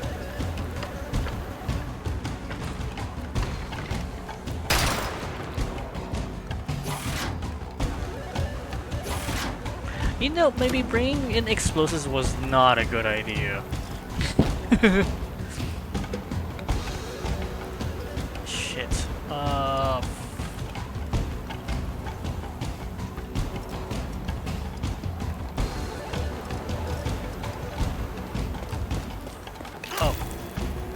Chilled. They immediately take 1 damage and their aim became shaky for a few turns. Frozen characters can take actions that act like cover, destroy the item, release them, break out of 2 turns, but they'll take 2 turns and 2 damage to doing so. Okay.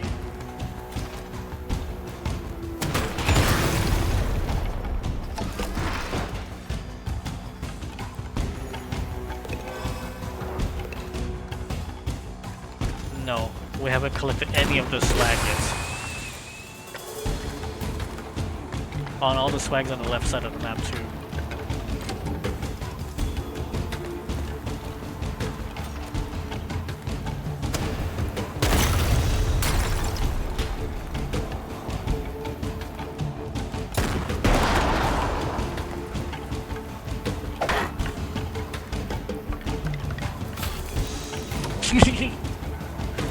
Okay, alright, let's see.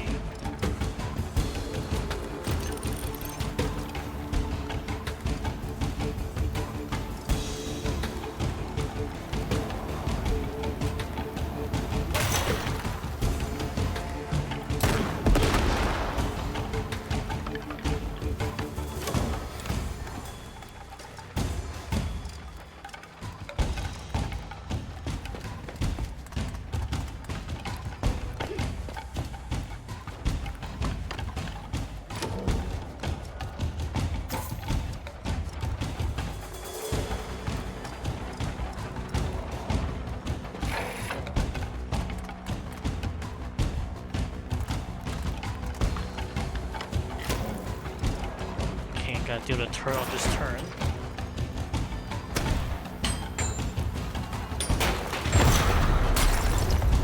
Not quite the way I want to handle it. Yeah, that was the problem. Okay, so explosives is probably not the best way to handle it.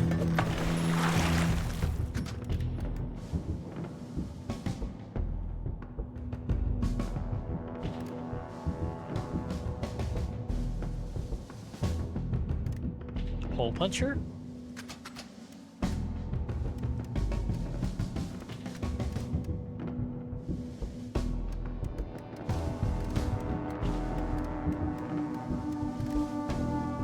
And let's use heated plates. This way I don't have to worry about the chilled and the frozen portion.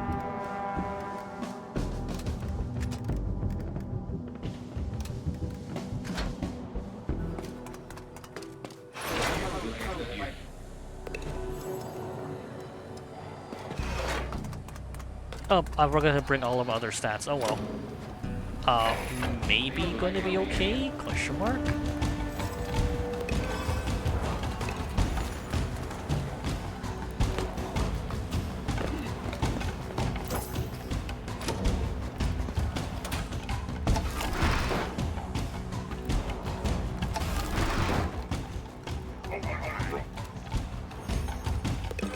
Maybe I should go for the older brother first.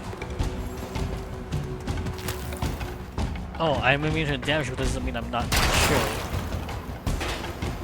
Hi.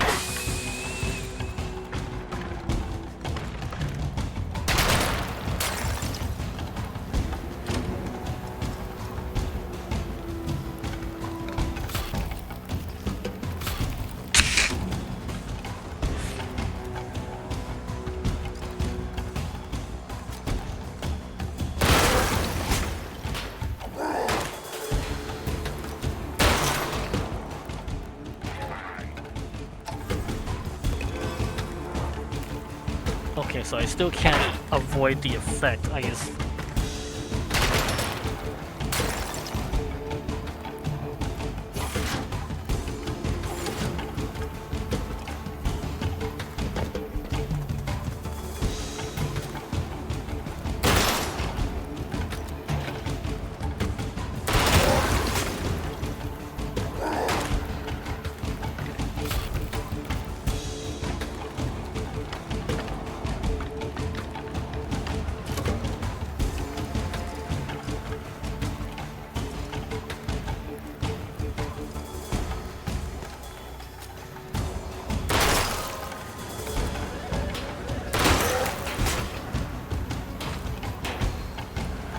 Whoopsie. But he can only move like about four squares per turn. So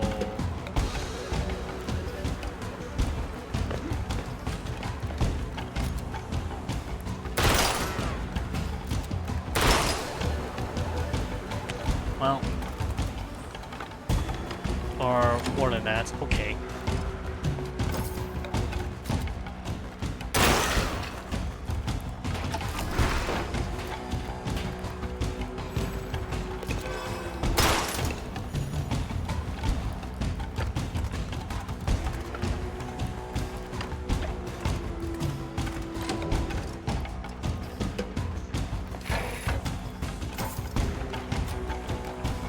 No, war cry. Just in case.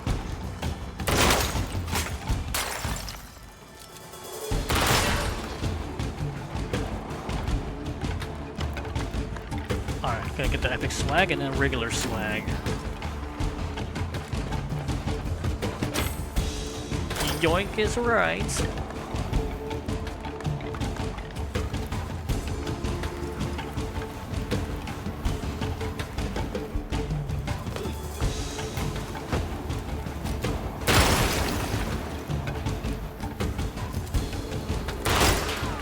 I'm surprised that he actually managed to land the shots. Hey, Imperial! Alright, time to GTFO. I think I grabbed everything. Yeah, I grabbed everything. Oh, it's been a long time. You haven't been around for a long time. If I remember correctly. Oh. Alright, good. Extra cogs. Epic swag. Deliverance, the rare sniper rifle. Does not require reload after shooting, but doesn't shoot straight. Yes. Steamworld, it's actually not as much roguelike as you'd expect. Like, each map, the tile is fixed. So, like this one's an arena map, so it's guaranteed like that.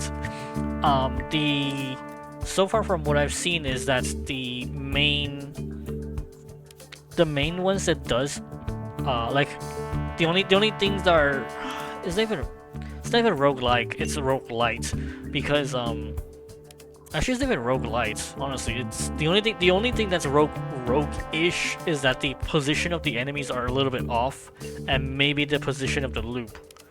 So Steamworld's not really that kind of game. I mean, the first one may be a little bit closer, but if you want roguelike, there is Telefrag.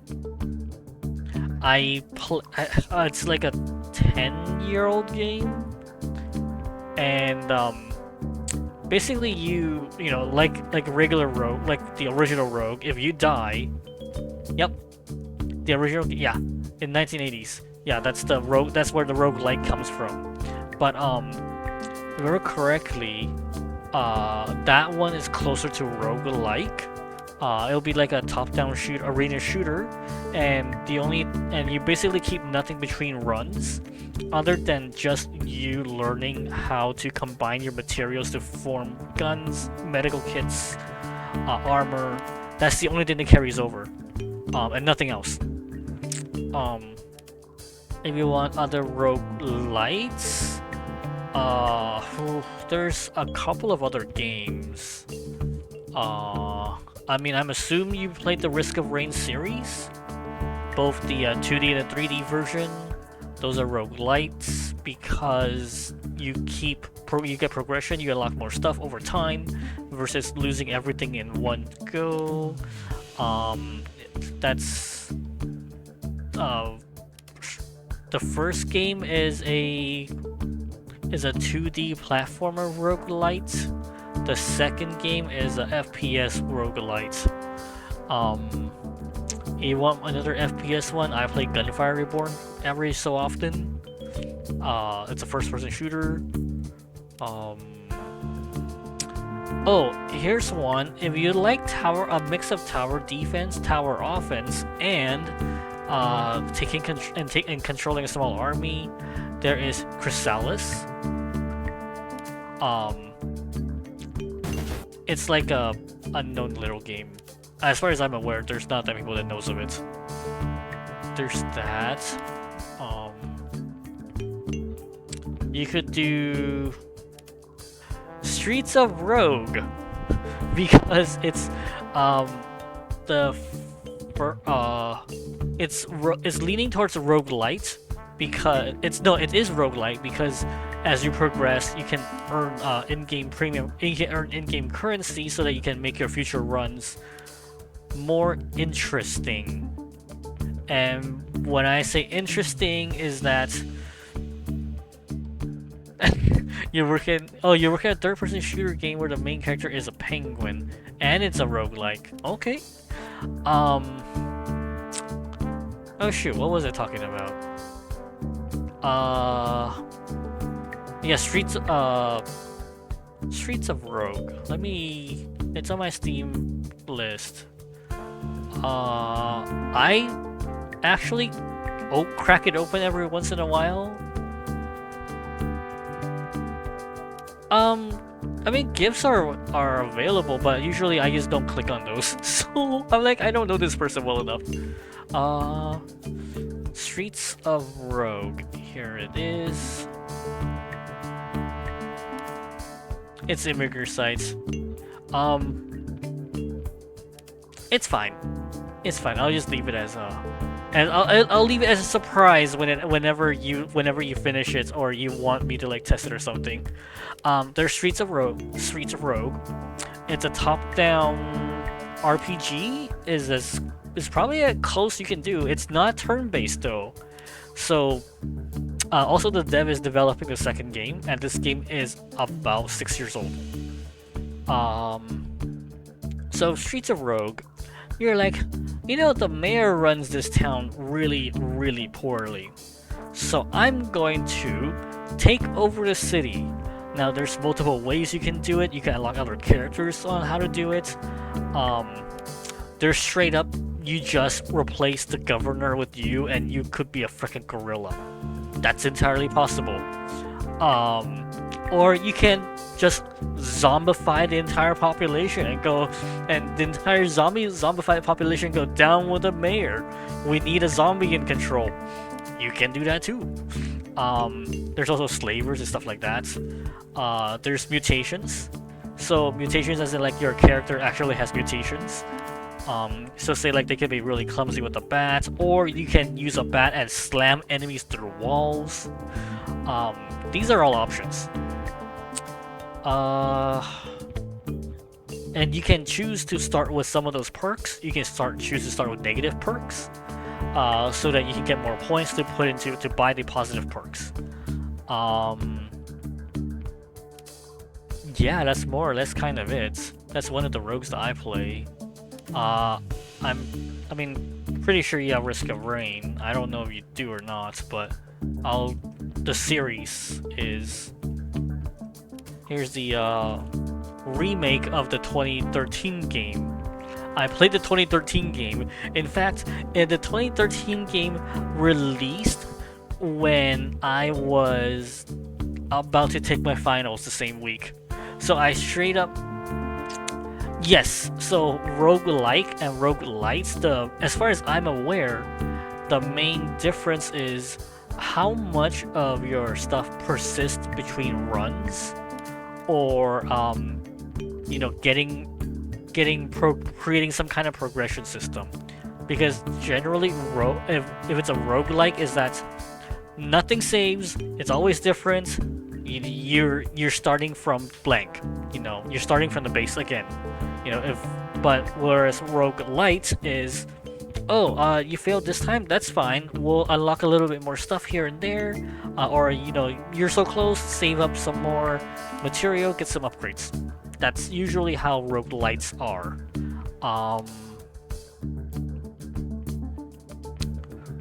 Ooh, I can think of a couple of games, but I can't think of a name right now. Oh, here's one, Rogue Genesia. I play this every once in a while. Oh, yeah, the definition. Honestly, it's sometimes they're interchangeable, but most of the time that you just want to settle on one. Either way, we can just lump it all into one because the difference tends to be kind of small. Here's Rogue Genesia. It's one of the ones I play every now and again. I have about 70 hours in this game, so I can say that it's pretty good. If you do want to buy it, I do recommend it. They have a demo, so you don't have to buy it right away. It's $15 right now, but I do remember they have sales every now and again, so it should be lower. Basically, you're just medieval person running around, clearing levels, trying to beat the final boss, that kind of stuff, really. In the between, you have weapons. No, it's not auto battler. You have to run around and actually collect XP, and then when you collect enough XP, you get the weapon cards, or you get the card system. It's like, oh yeah, these are cards you can get, and you can get whatever upgrade you want. And then when you get enough of it, plus the other parts, you may evolve into another weapon. Like one of the ones I like is Worm Gland. You run around spewing poison acid puddles everywhere, and then you would have the alternative pickup is the Void something, Void Magnet, I think. It causes that when you ooh, is it the on kill all, or the XP pickup goes to you directly? Is it that one? Or was it the one that it converts range, AoE size, no, pickup radius into AoE size? I forgot which one it is, but once you have gotten the upgrade, you get the Void Gland. You literally throw out black holes. But this is a roguelite, because every now and again you'll unlock more stuff, and you unlock challenges, and you have progression system, so you can earn more soul coins over time. You have like extra rerolls, start with extra health, starting with extra dashes. So that's that. If you want roguelite that is a card game, there's Slay the Spire. Pretty sure most people have heard of that one already.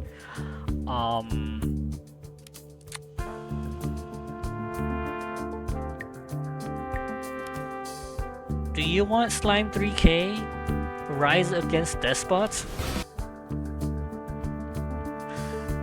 This is technically another roguelite. Why is the recent review mixed? It's pretty good. It's pretty decent. I mean, but I only have like 12 hours on it. Slime 3K, yeah. I just posted it in the Twitch chat right now. So, I don't know if you played the first game, which is an auto battler, roguelike auto battler actually, because some parts unlock over time, if I remember correctly. You play the slime, you carry a weapon, you're trying to survive. So that's the roguelike part, is that you are given. You can pick up random weapons. You can upgrade those random weapons. It uses the auto battler system where pick up 3 of the same weapons, it upgrades, and you can upgrade to level 3. So it uses the auto battler system, but you get to control where you're moving. And you also have the auto battler system of having X weapon types, you'll gain certain perks. Like there's one where there's a weapon you can fire like a watermelon launcher, and then there's one with like a peppermint candy scatter shotgun, something like that. I believe you need like 3 or 4 of those. Food items. Those are considered food items. And you'll get the food item perk, which is like extra flat HP, if I remember correctly, which realistically is kind of doesn't really work, or it kind of just doesn't matter.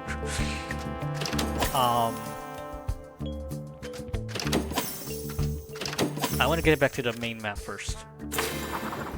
Parley. Oh, that is one. Whew. Alright. Okay, let's check out my Steam library. Do you want to play Auto Battler Snake? It technically has a roguelike element to it, because when you beat the base level, you can go into like New Game Plus, and I think I'm like on like New Game Plus like 7 or something. But oh, do you unlock new characters over time? No, you don't. You just upgrade in your shop, so that's probably not it. It's a snake auto battler.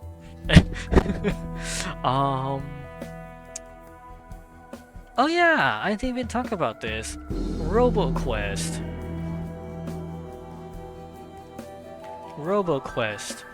That one. That's a highly recommended one by me. I have 41 hours on it, but I can tell you, both Gunfire and RoboQuest have really good gunplay. Whereas Gunfire is less on the gunplay and more on the build, whereas RoboQuest is more on the randomized weapons plus the mobility plus the gunplay. It makes you feel like the game feels very smooth, and you get to move very fast.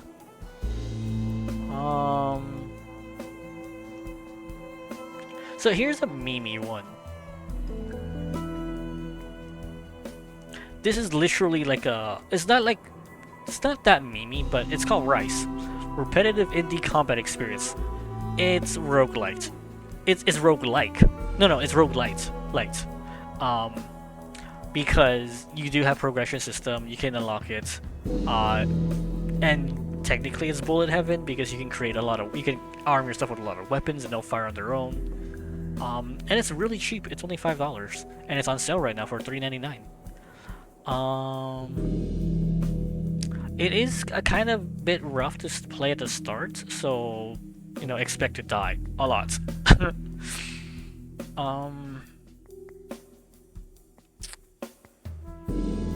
That's not one. I mean, technically, RimWorld, if you consider the way the game progresses. Also, the RimWorld just had a new DLC launched. You start a new city. You start a new village, or you can have a new, or you can. Well, maybe if your village dies, you kind of start over from the beginning, unless you manage to get away. Oh, Patch Quest. That's another fun one. It can get a little rough in the middle before you get the right creatures.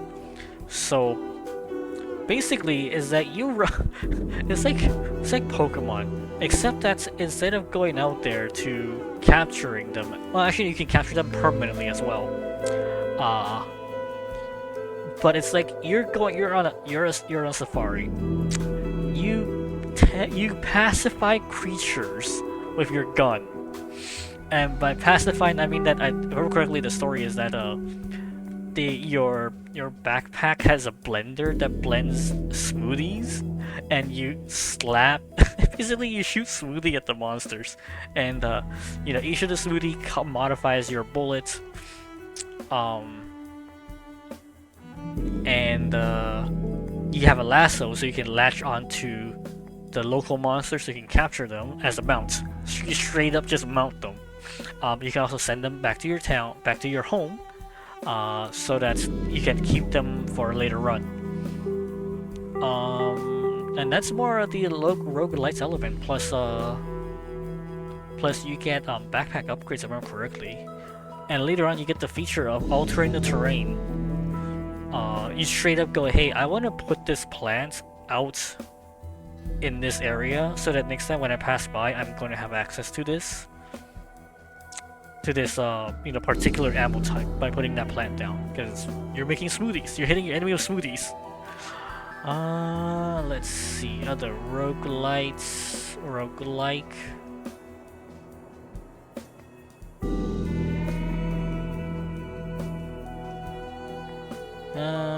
I mean, technically Kadomon, but because you start off with one creature and then you randomly collect other creatures to join your team. Kind of. Well, I mean, you do have progression system where if you clear enough or clear far enough, it is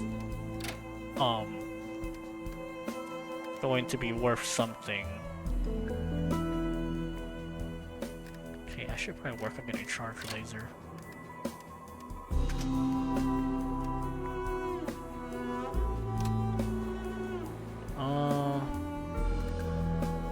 Let's see.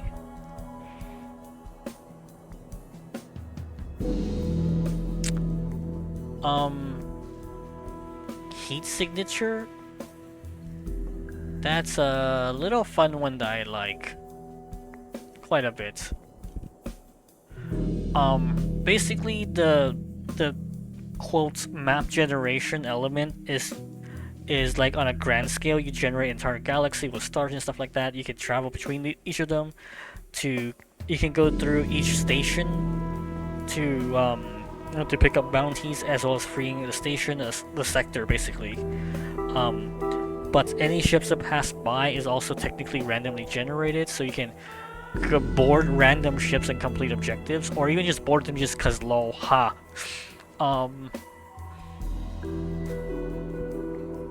I think you have a stash so that your other characters can use them even when you're dead. So that's the you can hoard a bunch of items for your roguelite element. Each of them have their own storyline.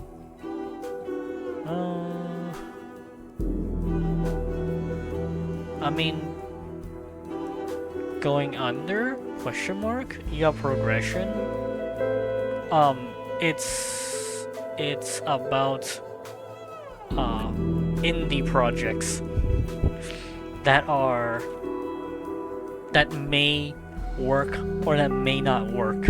It's literally a dystopian city where any company that is working gets to stay as a regular company, and then any company that's not working out, they get sent to the dungeon, and the people turn into monsters. And I believe your first dungeon is a job app, and and I think it's a joblin. Yeah, and then you get like 2 or 3 more dungeons, and there's more plot after that. But you unlock additional stuff based on how well you perform, if I remember correctly. So that's where the roguelites element comes into play.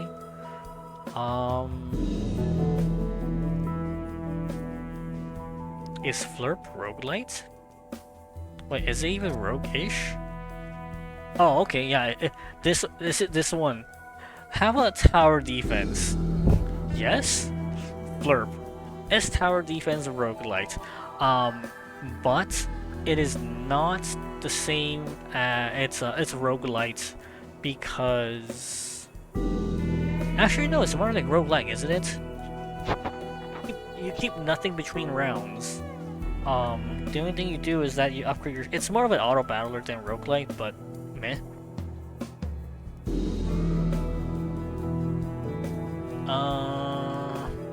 Let's see. I assume you know Gungeon?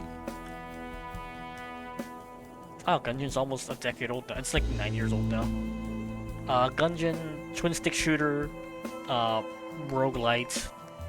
Cause any weapons they unlock could potentially, when you clear the game, or when you're doing levels, you earn some credit Yep, enter the dungeon. Nuclear Throne. Yeah, that's another one. I don't have Nuclear Throne though. The aesthetics doesn't speak to me. On the other hand, I say the aesthetics doesn't speak to me. I'm freaking playing the other games, which is even less pixels. Let's see. And Endless Dungeon. I think this is a roguelite. This one should be roguelite. It's 15 bucks. I can stream it another day if you want. I can do tomorrow if you'd like, but I start stream at 8 Pacific time. 8 p.m. Pacific time, so I mean, if you have any of the ones I mentioned, if you want me to see it, if you want to see me play, I can, you know, spend some time tomorrow, just not today right now. Or right now, because I need to end stream soon. Deadly Days, technically. Deadly Days and Deadly Days Ahead. Oh no, not Ahead, Road Trip demo. Oh yeah, don't forget, DRG. They made their own roguelites. Well, it's a Survivors-esque, but they kind of fit into the roguelite category. I think Dungeons Defenders had their own. I'm not familiar with it. I remember they released it recently and people complained about it.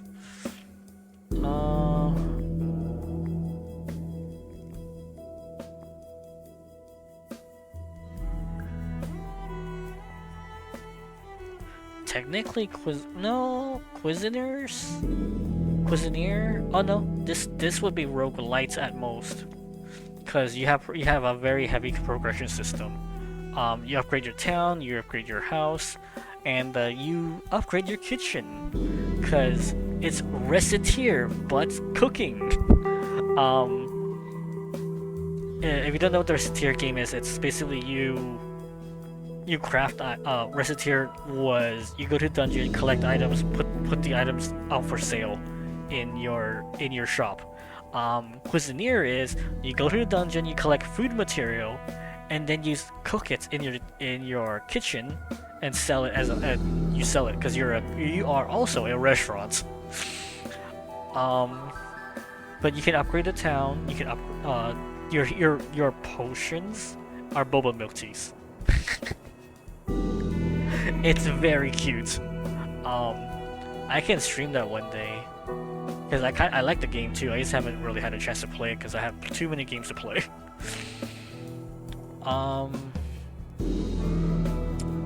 Okay, moving on. Shoot, you're doing a 3D third-person shooter. I don't have that much third-person shooter for roguelike games, I think.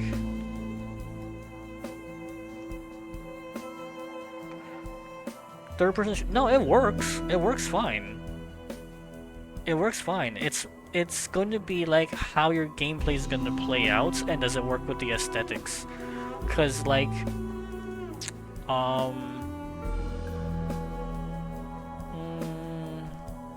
let me try and think of one. Yeah, Risk of Rain 2. If you do, yeah, Risk of Rain 2 has a third person for it. If you want over the shoulder, that's gonna be your best example. As long as your character is coherent and stuff, your movement should work. I think it'll be fine. Is it gonna be over the shoulder or is it gonna be like top down? The Penguin game, okay.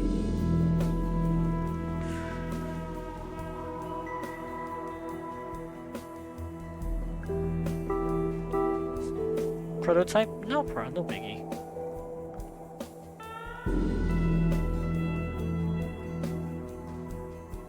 So you have your collision physics. I think it should be fine. Maybe a bit. I mean, it's still early, so right now it's just making sure that you can get in and out of the water working. Aesthetics you can work on later. Because sometimes the aesthetics may or may not work. Okay, so Looks like the snowball collision works.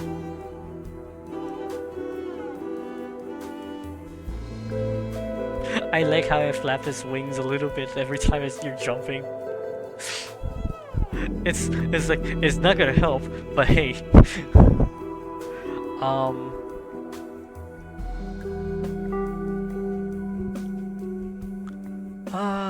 Third person over the shoulder shooter. I'm actually not thinking of roguelike, I'm actually thinking of Helldivers 2. But that's because the aesthetics works for it though. You know, when you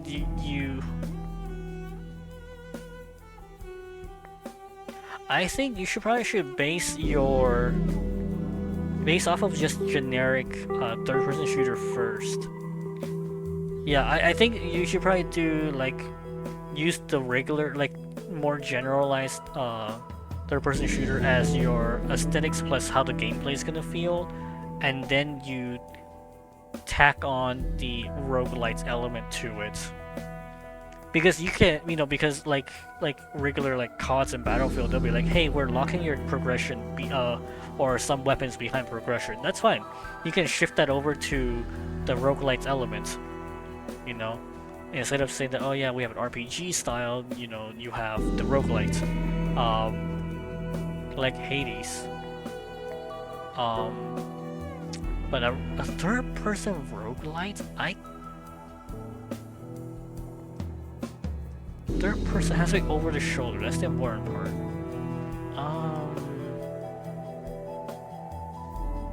Wait, no, this is the first person. I'm thinking Mother Gunship. But Mother Gunship doesn't work for it. It's not. Oh yeah, here's Mother Gunship. It's another. Yep, it's a fun one, but it gives me a headache to play it. Basically, you know how Borderlands, they're like, oh, you can find like 50 bajillion different guns because they have like so many different combinations. And then you have some other games that says, hey, how about you build your own gun?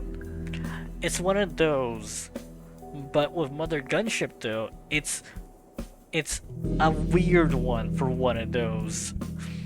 Because rather than building a, you know, standard like assault rifle, you are actually given blocks more akin to Terratech, where you're attaching blocks on top of blocks, and then you go, hey, I want a, you know, bullet hose here, but I want a missile launcher on that side, on the other side, and give me bouncing. Let's put a bouncing, you know, upgrade on it.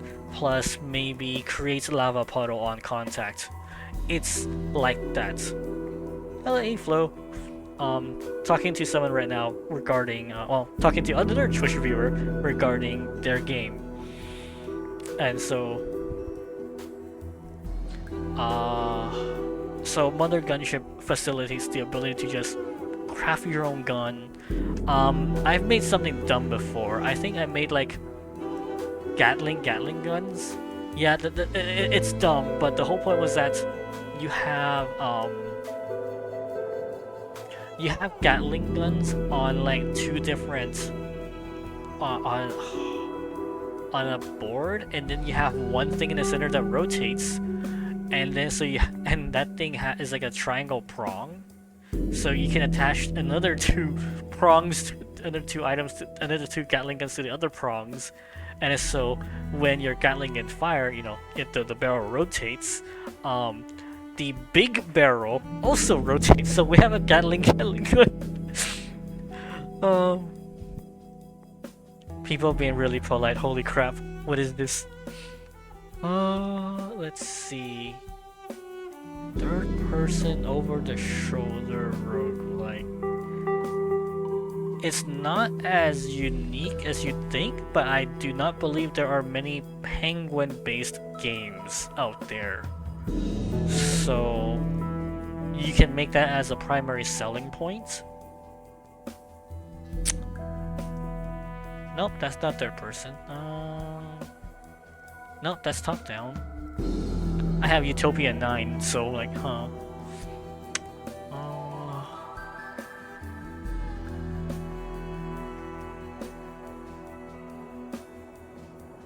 Void Bastard is the first person, and they also have a second game called Wild Bastard. I don't know if that's gonna be... I don't know if it's gonna be a good reference point for you. Basically, you are stuck on a stranded prison ship, and they send you out on like a little life support vessel out to go and try and collect material to fix the ship. And hey, if you die, we'll just send in the next prisoner. That's literally it. But this is first person. And it's more on the stealthy side rather than the direct combat side. Yes, you can have a shotgun. Yes, you know, you have a bunch of guns that are very strong. You can put landmines. You can have IEDs. You can have enemies seeking explosives. But sometimes the best way is not to get caught and not to fight. What other third person over the shoulder roguelites? Oh, like I have a bunch of those games. I just don't have third person over the shoulder in particular.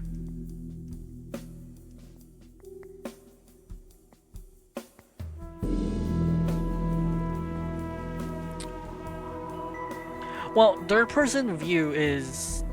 I mean, technically, if you do top-down, it's also third-person view. But... yeah. I mean, hold on. Is top-down considered third-person view? Hold on. Is top-down shooter considered third-person view? I think it should count. Yeah, top-down shooters are a type of third person. So, technically yes, but it's not what you're looking for though. Yeah, but they both fit under third person view. That's the thing. So that's why I'm saying over the shoulder, because it specifically is over the shoulder, like Dead Space. Whereas top-down is, a lot of things are top-down. So I don't, when I say over the shoulder, it's like BioShock. Dead Space. Is it Dead Space? I think it's Dead Space, yeah. Yeah, Isaac, yeah. Yep, that's Dead Space, yep.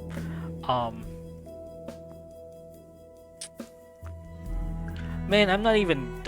I say I'm streaming my game, but I'm actually not even streaming it. I'm actually just streaming it while talking about something else. I think Bulletstorm? No, I don't think Bulletstorm was one.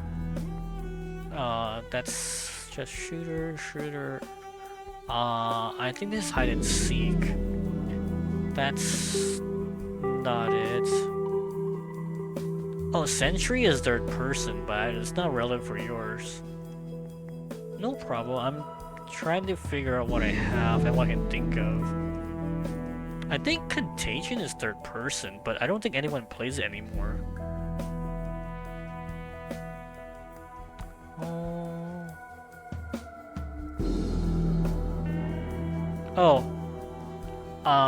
Oh no, wait. No, I mean, it is third person, it is a shooter, but it's so fucking memey that it's not even fun. It's too funny. Here's a battle royale, but if I remember correctly, it should be third person? No, I don't think it's third person, never mind.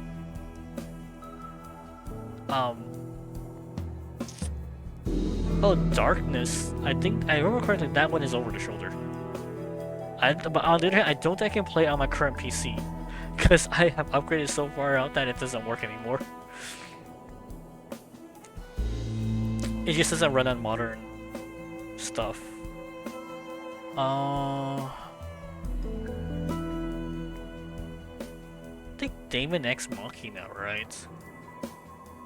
It's not a roguelike though. It is definitely a third-person shooter though, but it's a mech. So yeah, that works. That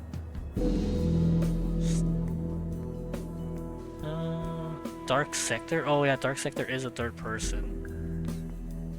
Let's see, what else do I have? Is Dead Island third person? I don't think so, right? Yeah, no. I looked at the screenshot. Nope, that's not it. What about Dead Rising?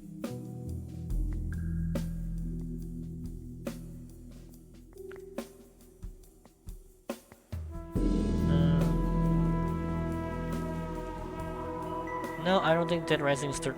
No, Dead Rising is third person. From what it looks like, anyway. Dead Rising is a zombie-based game. You're trying. I think the first one was that you're trying to collect. You're trying to GTFO. The second one is that you're trying to find enough Zombrax to keep your daughter from turning into a zombie because she got bitten. So Zombrax was like one of those we can delay the zombie infection kind of deal. MacGuffin. But you had to go collect enough to keep your daughter from turning, and you also have other people that you can rescue. Dead Rising 3. That's also overkill. Yeah, Dead Space, Deadlock.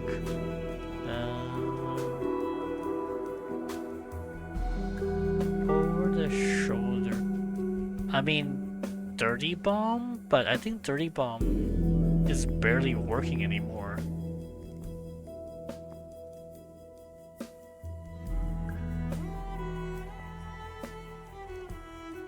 Dirty Bomb's a shoot as a third. No, I think it is a third-person shooter.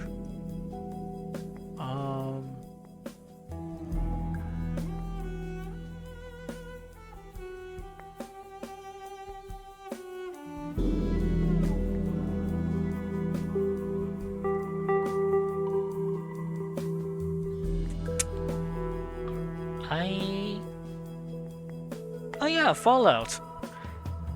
Oh wait, no, Fallout you can play in first or third. I think, if I remember correctly, you can.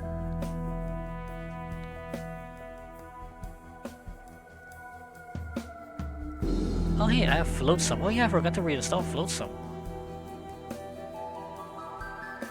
It's like a little post-apocalyptic game that's it's like, you guys have a boat, we need to survive the post-apocalypse. Quick, we need to steer the boat over to this like strip of the highway, and then you know, strip the cars of material and stuff like that.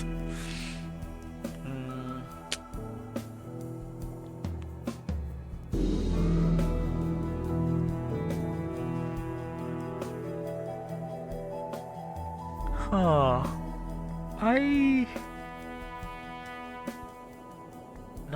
Nope.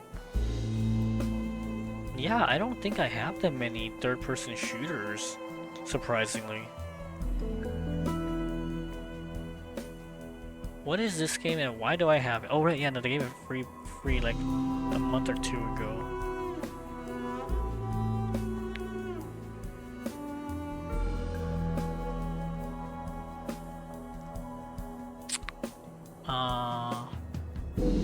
Jazzpunk? I think? Is that third person? I don't think so, right? Nope, Jazzpunk is first person. But it is a different artistic style.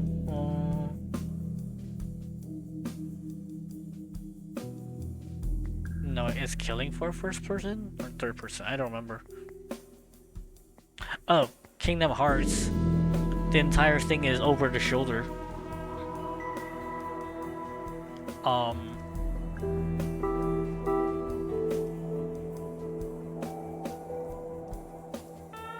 I mean, if you want me to do a roguelike stream tomorrow, I can probably do that. If not, I'll just be doing more of this because I need to work on this.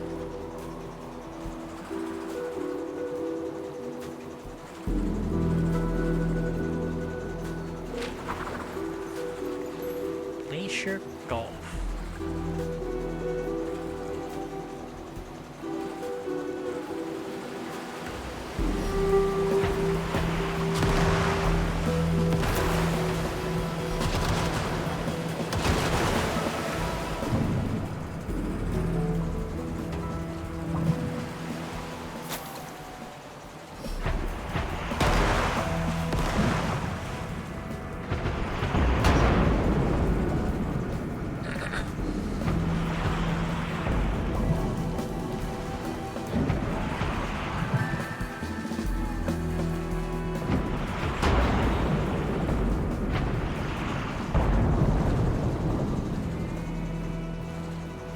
Popsicles.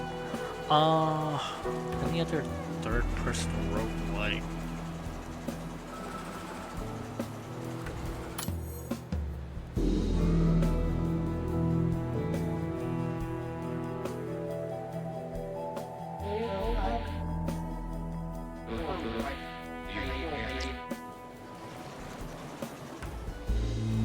Too shallow to go through.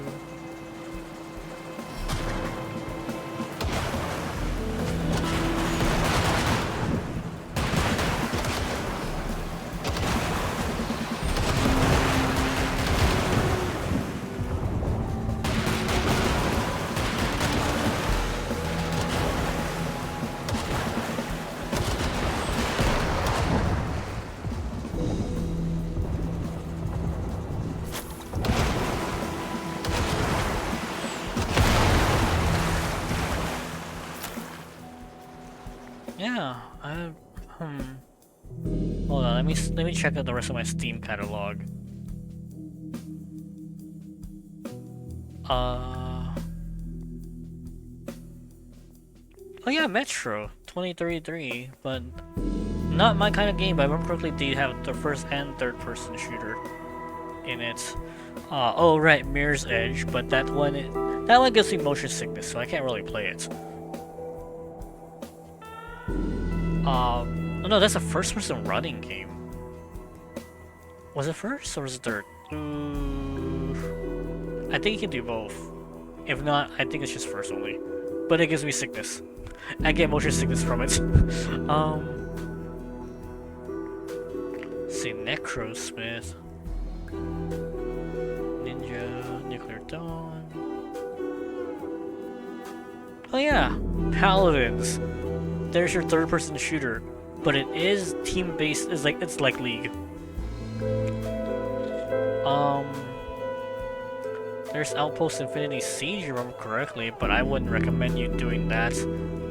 Earth's Orcs Must Die. I think those are third-person over-shoulder shooters in particular.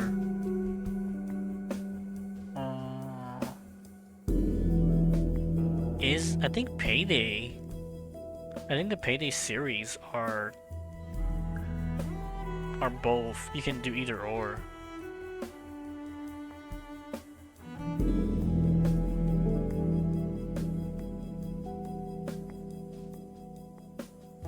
Oh, Psychonauts is third person over the shoulder. Same thing with a sequel.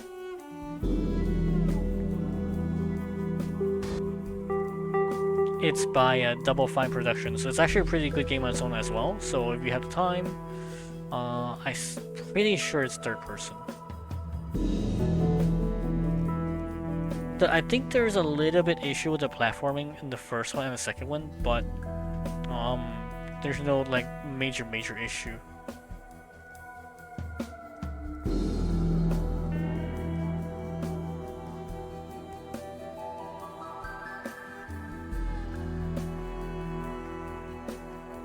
I think Red Faction is over the shoulder for some of them. Pretty sure like RX Faction Gorilla is over shoulder, or at least when you pull a sledgehammer, it's over shoulder, if I remember correctly.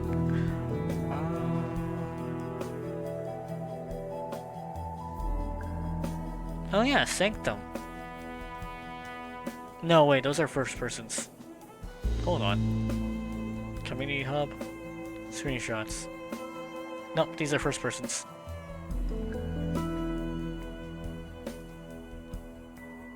Man, I can't believe I can't believe oh yeah, what about Sanctum? I was like, oh wait, that game is 21 it's 11 years old.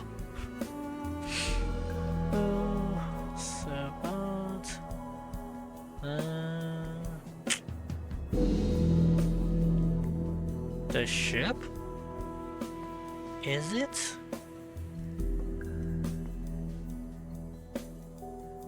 No, it's first person. The ship's one of the early detective games. Or rather, everyone's a murderer. Everyone's trying to kill a certain target.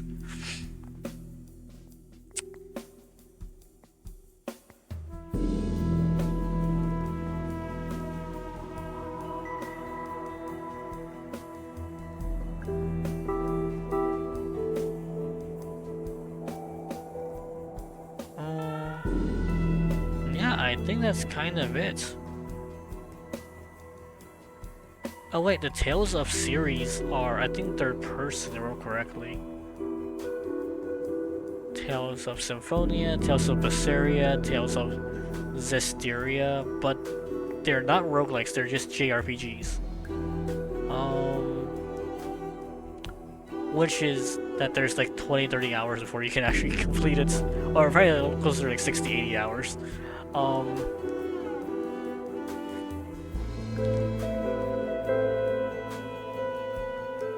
yeah, here's the one. Here's Teleglitch, Daimor Edition. That's the one that says, hey, it's probably closer to roguelike than most of the other games that they say that they're roguelike. But it's top-down shooter. Top-down shooter slash using your knife half the time. Cause you don't want to. You want to save your ammo for the expense for the big stuff, not for the little stuff. That's for your knives.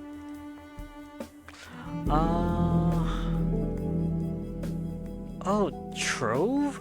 Wait, it's 10 years now?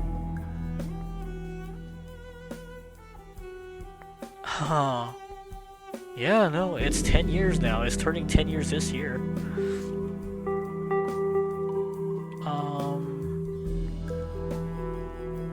I think it's third person, right?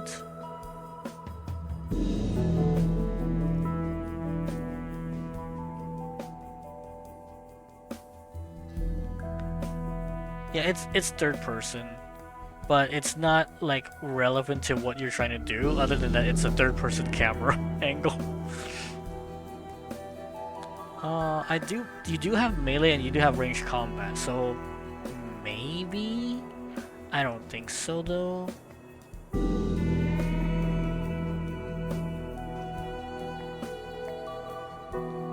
Wait. Oh yeah, Space Marine.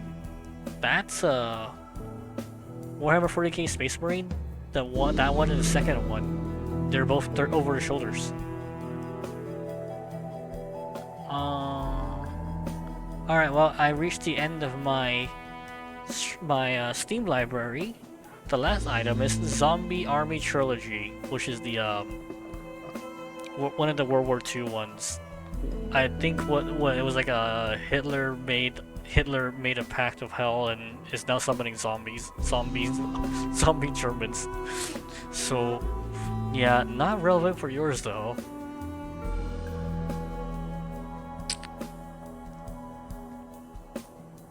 I think this one was making rounds a few months ago. Atlas. It's a third-person RPG. Not quite over your shoulder because it's just directly behind you. But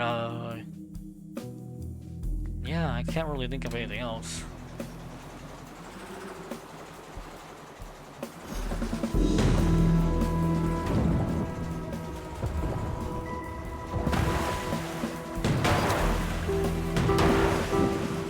Ow.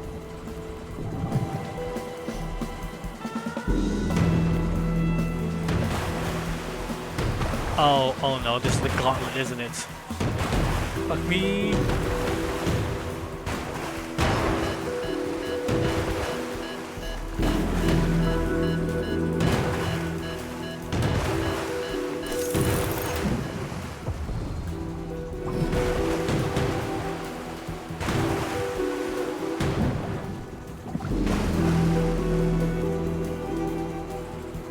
Amber, it's a bar? There's a second bar right here? Okay, well, I'll use that and call it a night then. But there's like no one up here though. And their last soul has made it up to Glacier Gulf, I see. Lovely to see. Pull up a stool, take a break from these perilous waters at the end of the world. Ah, what a warm and welcoming experience. Oh, you'll need it to embrace the bitter reality of heading out there again. If you got to figure it out, this frigid part of Arctica is a brutal place. I heard the Rattlers got stuck in the ice northeast beyond the rapids. I think that was the one that I'm supposed to go to get take a break.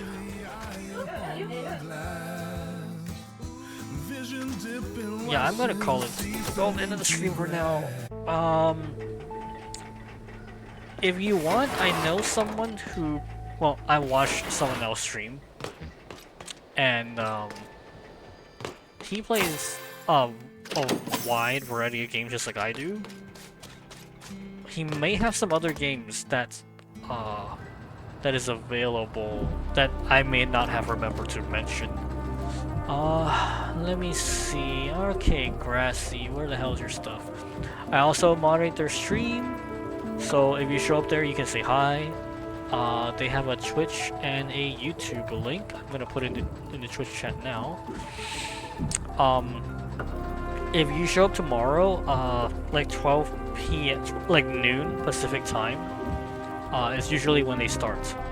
So convert it to your local time zone, because I'm not gonna do it.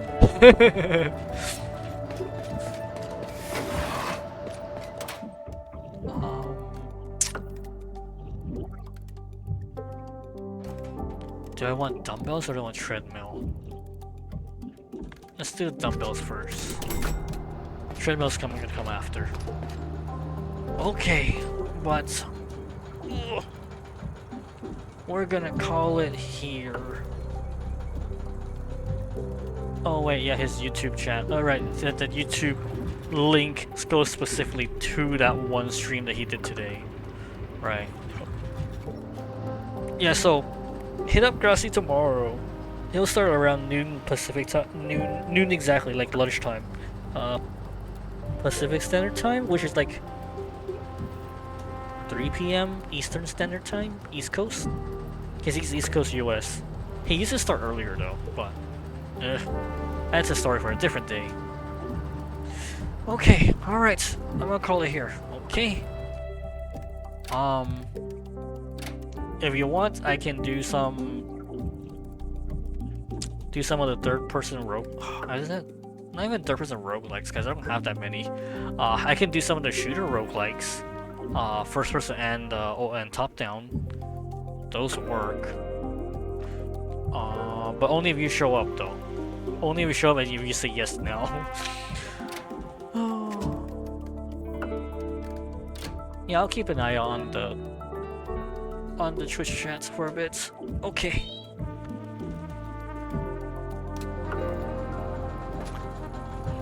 But I gotta go. I still gotta do my day job tomorrow. Okay. Alright. Good night.